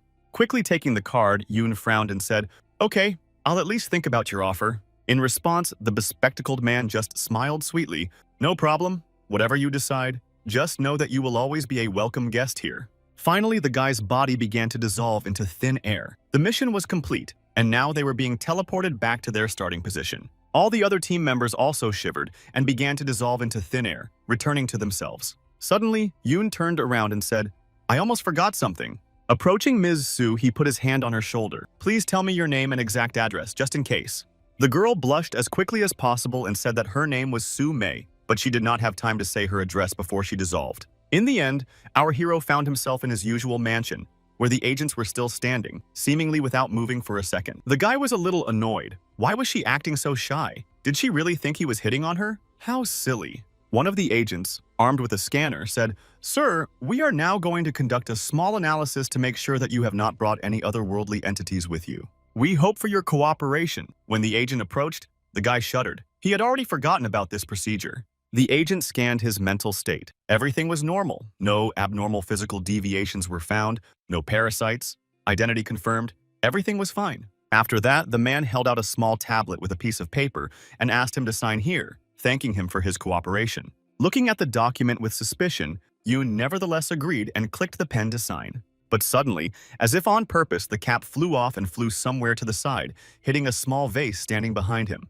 He heard the sound of broken glass, turned around, and jumped a little in surprise. At the last moment, he noticed with horror that one of the broken shards was flying straight at his neck, and his eyes widened in surprise. At the last moment, our hero dodged, and the shard flew into the wall, bouncing somewhere behind him. After flying several meters, it crashed into the TV hanging on the wall and broke the screen. The agent shuddered slightly. At that moment, Yoon wanted to sink through the ground in shame. How awkward it turned out. If I say that I'm just unlucky, will you believe me or not? The procedure was finally over, and the guy was able to return to his usual business. Life went on as usual. Our hero was in his room doing physical exercises, doing push-ups on the floor. After finishing the exercise, Yoon examined his body. Everything seemed to be in order with no physical abnormalities noticed. Yoon touched his shoulder and felt a slight burning sensation. He had brought something with him after all. On his shoulder was the very mark left by the ghostly entity. We can only hope that it only affects luck. After getting dressed, the guy drank some water and looked somewhere off to the side. Let's take a look at the results of our mission. The system displayed a window with information. This task was much more difficult than the previous one, although it was only rank B. Oh well, never mind, this is not the time to think about it. Cats with notifications began to appear around the guy again. He began to rummage through the store. He should at least take a look at what he could buy this time. Maybe something useful. He had access to another healing elixir, but it only worked on the physical body. It couldn't cure mental disorders. Seeing the price of tens of thousands of points, Yoon even whistled. This was really expensive, many times more expensive than the other items. He decided to buy as much of this stuff as possible, then he would be simply invincible in the game. But unfortunately, he could only buy one item because it was a high-level artifact, and this system had limitations. Seeing that the roulette was available to him, Yoon was delighted. Plus, you can get a skill here that you can use in real life, and that's really cool. Okay, even though he has an infinite number of achievement points, his combat abilities are still too low. Something needs to be done about this. In addition, he had access to something else, a crystal left over after Thomas's destruction. However, its properties were unknown. This is interesting. The guy took a closer look and thought about it. It's probably dangerous, but damn interesting. I wonder what it is. Then his face changed. Wait a minute. The system just said that this thing contains a strange energy. I didn't hear wrong. He turned his head toward a small chest of drawers on which stood a statuette of a goddess from a previous assignment. If he was not mistaken, this thing also possessed a strange energy. The statuette watched the events in the room with the same lifeless gaze, its hands folded in a prayerful gesture. Yoon froze in place and looked at the statue. It seemed that this thing could be fed to the Ghost Mother. Let's see what happens then. And then he began to buy first the Wheel of Skills and then the essence itself. Well, let's try it. A crystal appeared in the guy's hands. He slowly approached the statue, still hesitating. He placed the crystal nearby and waited, but a minute passed, then two, and nothing happened. Everything was as usual. The poor guy grabbed his head. Did I do something wrong? Why isn't anything working? As soon as he said that, the statue's eyes began to glow with a strange energy that filled the entire room. The crystal began to strain and eventually shattered into dozens of small fragments. A strange demonic energy appeared around him. Yoon took a couple of steps back. What was this? What had happened? The guy looked up. The energy continued to ooze out. Was this what they had talked about in the store? The statue continued to absorb the energy, which suddenly began to transform into a strange circle. He had to cover his face with his hands so as not to get hurt. The energy was really powerful, and the absorption worked as it should. The statue began to absorb not only energy, but everything in the room. Books began to fly off their shelves. But in the end, fortunately, it all ended. Yoon breathed a sigh of relief. This thing is more dangerous than I thought. Mother, you really do have an excellent appetite. As soon as the guy said that, the statue seemed to penetrate his brain and shouted, "How dare you!" Hearing the voice in his head, Yoon fell to the ground and began to crawl backward. "Mommy, the statue is talking," he said. But the statue continued, "You insolent boy. You brought me into this world without permission. I haven't had time to punish you for such an attempt, and now you're complaining." Coming to his senses, our hero approached the statue and looked at it with wide eyes. "You are indeed the mother of the underworld." The statue snorted indignantly. "You dare to doubt my abilities, mortal?" Realizing that it was better not to joke with this thing, Yoon waved his hands. No, of course I believe you. I sense a strange dark energy in you, but right now I have only managed to restore part of my powers. I cannot use them recklessly. Bring me more energy." The frightened guy sighed heavily. It seemed that he had really brought an unknown deity from the other world into the house, and now what to do? As luck would have it, his phone vibrated. It was Ching. The girl apparently wanted to make sure that everything had gone well on the previous mission. With trembling hands, Yoon picked up the phone and greeted his boss, trying not to give himself away. However, the girl immediately understood everything and asked, "What's wrong with you? Your voice sounds too tired. Did something happen to you?" It seemed that this girl knew absolutely everything. She had just received a report that Yoon had encountered extreme bad luck. Tell her whether something happened or not. Sinking into a chair, Yoon finally decided to tell her that something unpleasant had happened. Actually, it was a long story, but it seemed there was no choice. The guy sincerely did not want to give himself away. Apparently, Ching was in a bad mood and snapped, "In that case, send me a detailed written report. We need to know everything that's going on in this game." The events moved to the Public Security Bureau. Yes, our hero still had to drag himself here with the report. And now, he was sitting pale in the boss's office while the blonde checked the report. Finally, she asked if he had anything to add. Before the guy could say anything, the door flew open and a frightened professor appeared in the doorway. It seemed he was looking for him. Seeing at least one familiar face, Yoon gathered his remaining strength and waved to the old man. "I'm here. Were you looking for me?" Yes, the professor leaned over the guy. Your previous report said that an anomaly had invaded the dungeon. Holding his head, the guy nodded. The professor began to pace back and forth and think hard. So that's how it is. So I wasn't wrong. I knew it, my guess was right. But it seems that only the professor knew about it. The others had no idea what he was talking about. There was a knock at the door. One of the agents was standing on the threshold. He handed the chief a few sheets of paper. The girl snorted and asked the professor to calm down a little. First, he should explain what was going on with this guy. Clearing his throat, the professor took on a serious expression. According to the information you gave us, this is what we found out. There is only one entity on your mark, and it corresponds to the title and appearance. The Herald of Disaster, Chaos. That's who's on your tattoo. That didn't help, and the guy asked again what this nonsense was. The professor clenched his hands around his helmet. Simply put, it's an evil spirit, or a deity. The boss handed Yuna a sheet of paper. 6 months ago, the group encountered people who worshipped this creature. At that time, the dungeon was styled after 18th century England. The cult of disasters had taken over London and was preparing a ritual of invocation. It was quite difficult for the agent, but fortunately he managed to cope, or at least partially. According to beliefs, anyone who falls under the gaze of this evil deity will be haunted by a huge number of misfortunes, and in the end, the whole world will plunge into chaos. The girl folded her arms across her chest. So, the mark on your shoulder fits the description perfectly. While the guy was listening, he managed to cut himself on a simple piece of paper and cried out in surprise. In a plaintive voice, the poor guy asked, "Listen, isn't there any way to remove this curse?" "Well, look in the archives. I don't know." The professor spread his hands. "No. Unfortunately, the essence of the task was to disrupt the ritual, so the star of misfortune never came down to earth." The man put his hands on his shoulder. "However, it turns out that you are the only person who encountered it." It seems that our hero was not particularly happy about this. He just looked somewhere to the side with a frightened look. What a bastard. So lucky, so lucky. Removing the professor's hand from his shoulder, Yoon sighed. "Listen, if you don't figure out what to do about this, I'm not likely to live long." King handed him a small talisman with a strange hieroglyphic symbol on it. Looking at the strange object with surprise, the guy asked what it was. The boss replied that this talisman of luck was a temporary solution, but not a panacea. "This thing will compensate for your lack of luck, at least for a while, so that it doesn't interfere with your work." Grabbing this thing as if it were his only lifeline, Yoon sighed heavily. Well, thank God for at least some kind of solution. Looking at him, Ching became stern. "Don't rejoice prematurely. We have two big problems. So listen. First, your bad luck will grow, and the amount of luck contained in this talisman is limited, so it will eventually break. That's understandable, so the guy will still have to find a way to get rid of this disaster. And secondly," King approached him and looked down at him. "The second problem is money." Pretending not to understand, the guy scratched his ear. "What are you talking about?" Blushing slightly, the girl said, "It's a very expensive thing. We can't just throw it away. You have to give us something of equal value in return." "Well, that's not a problem." A second later, there were many artifacts, scrolls, and miraculous potions on the table. Pointing at them, Yoon said, "If you need anything else, no problem. I have plenty more, so don't be shy."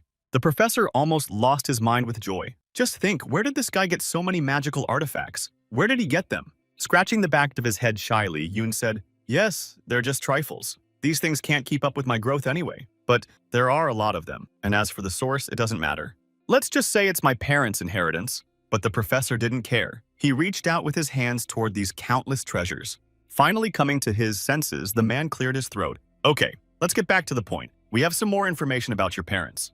Hearing this, our hero perked up and forgot about his curse. "Come on, don't keep me in suspense. Tell me." He slammed his hands on the table with such force that the pills almost flew off. "Tell me everything. Where did you find them?" The professor waved his hands. "Unfortunately, not yet, but I have something for you." The man took a small, heavy book from behind his back. "Here, read this. I think you'll find it useful." With hands trembling with impatience, Yoon took the book. "It's an auction catalog. But why do I need it?" The professor cleared his throat. "In a few days, there will be a major auction organized by people from the black market, the Blackstone Trading House. In your hands is a list of goods. Now, look at the third page." The guy began to eagerly flip through the pages in search of the one he needed. Before his eyes appeared an image of a strange bottle with an even stranger symbol. "That's what we need." Suddenly, the guy was immersed in his childhood memories when his father made toy cars for him a long time ago. It was a wonderful time when our hero felt completely carefree and safe, which was the most important thing. Back then, as a child, he also noticed the same strange symbol, and it caught his attention. Looking at the strange triangles with wide eyes, the boy asked his father, "What is this symbol?" His father patted him on the head and said that he always put this mark on his inventions so that his son would know whose they were. Now Yoon was interested. Okay, let's say I know what this symbol is, but what is this bottle? The professor replied, "This is my beacon." The man raised his finger. In the game, the original sin cycle starts every week, and this thing allows you to start it at any time, so you understand how valuable it is. Slamming the book shut, Yoon asked loudly, "Okay, that's clear. But why is my father's name on it?" The man sighed heavily. "We don't know yet, but here's what we do know. From time to time, players find things like this and get information. That's why it says possible defector." After hearing this, Yoon thought for a moment. "So you know what's going on?" The professor winked. "You didn't think, kid, that your call sign and the fact that Feng became your supervisor were just a coincidence, did you?" Seeing the surprise in the boy's eyes, the professor continued, "Even though the Bureau recognized your father as a traitor, many disagree with that. We deliberately gave you information. We have to." Still holding the book in his hands, the guy seemed to understand. "So you want me to go to this auction and buy the lighthouse?" "Yes." The boss snatched the reference book from his hands with a sharp movement, almost dropping it on the floor. "First of all, it's not you, but us. We have been tasked with representing the Bureau at this auction. The bosses have given their consent, so don't worry." The professor smiled. "Not only that, but I managed to get you a small team and accommodation, so consider yourself lucky." Suddenly, the professor put his hand on the boss's shoulder. The girl flinched a little in surprise. The man brought the two of them together. "Well, guys, now you'll be living in the same house. If anything happens to the talisman, Ching will help you." Our hero didn't even have time to say anything. He just opened his mouth and froze in bewilderment. "Are you kidding me?" The train rushed forward, gradually picking up speed, its wheels clattering on the rails. All around were endless thickets and green fields. Our hero and his boss sat in one of the compartments at a small table. The girl lowered her head and stared at a piece of paper. Yoon was the first to speak. "Listen, the older generation really likes to bring people together. We should discuss this with my uncle."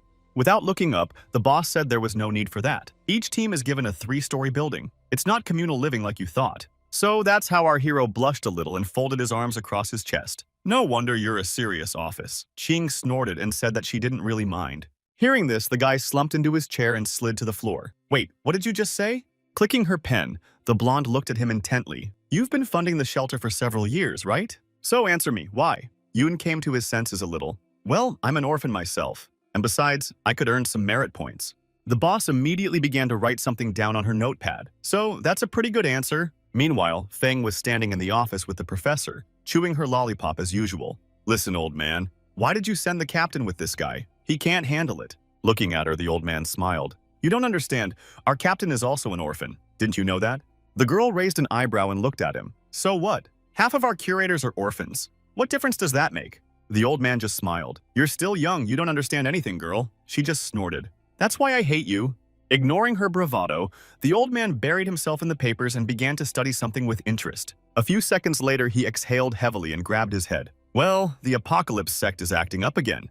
Meanwhile, a man appeared in the large office. He approached the chair where another boss was sitting. "You called for me?" "Yes." The other man, sitting in a large chair, smoked a thick cigar and ordered a group to be assembled and sent to the auction. The mercenary with a large scar across his eye snorted. "But isn't that what the rotten blood is doing?" The boss replied that we need the lighthouse to go either to us or to the security bureau. You get it. It's all because they sent the prophet's son there. At the same time, we'll check what he's capable of. Meanwhile, 2 identical guys stood in front of the captain and begged him to check them out. He's the real deal. In front of these men stood a little boy clutching his sword. Damn, it's just impossible to tell.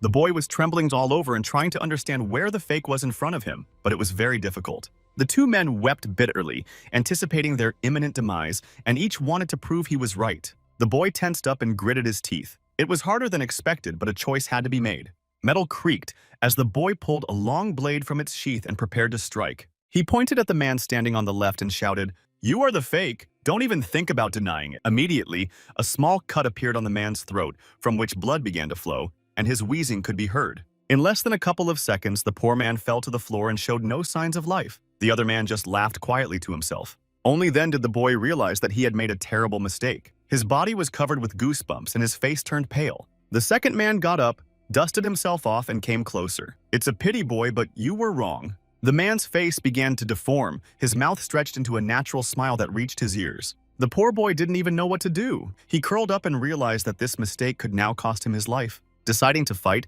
the child swung his sword and tried to destroy his enemy, but the man simply dissolved into thin air like a ghost, and immediately reassembled as if it were made of smoke, the smile itself. "Your chance is gone, kid." A strange purple energy began to seep around him. It seemed to be darkness. The poor boy fell to the ground. He screamed, burying his face in the floor, and only now realized what a monstrous mistake he had made. Meanwhile, several agents began their report. Containment of the anomaly had failed. Only one person survived. I repeat, only one survived.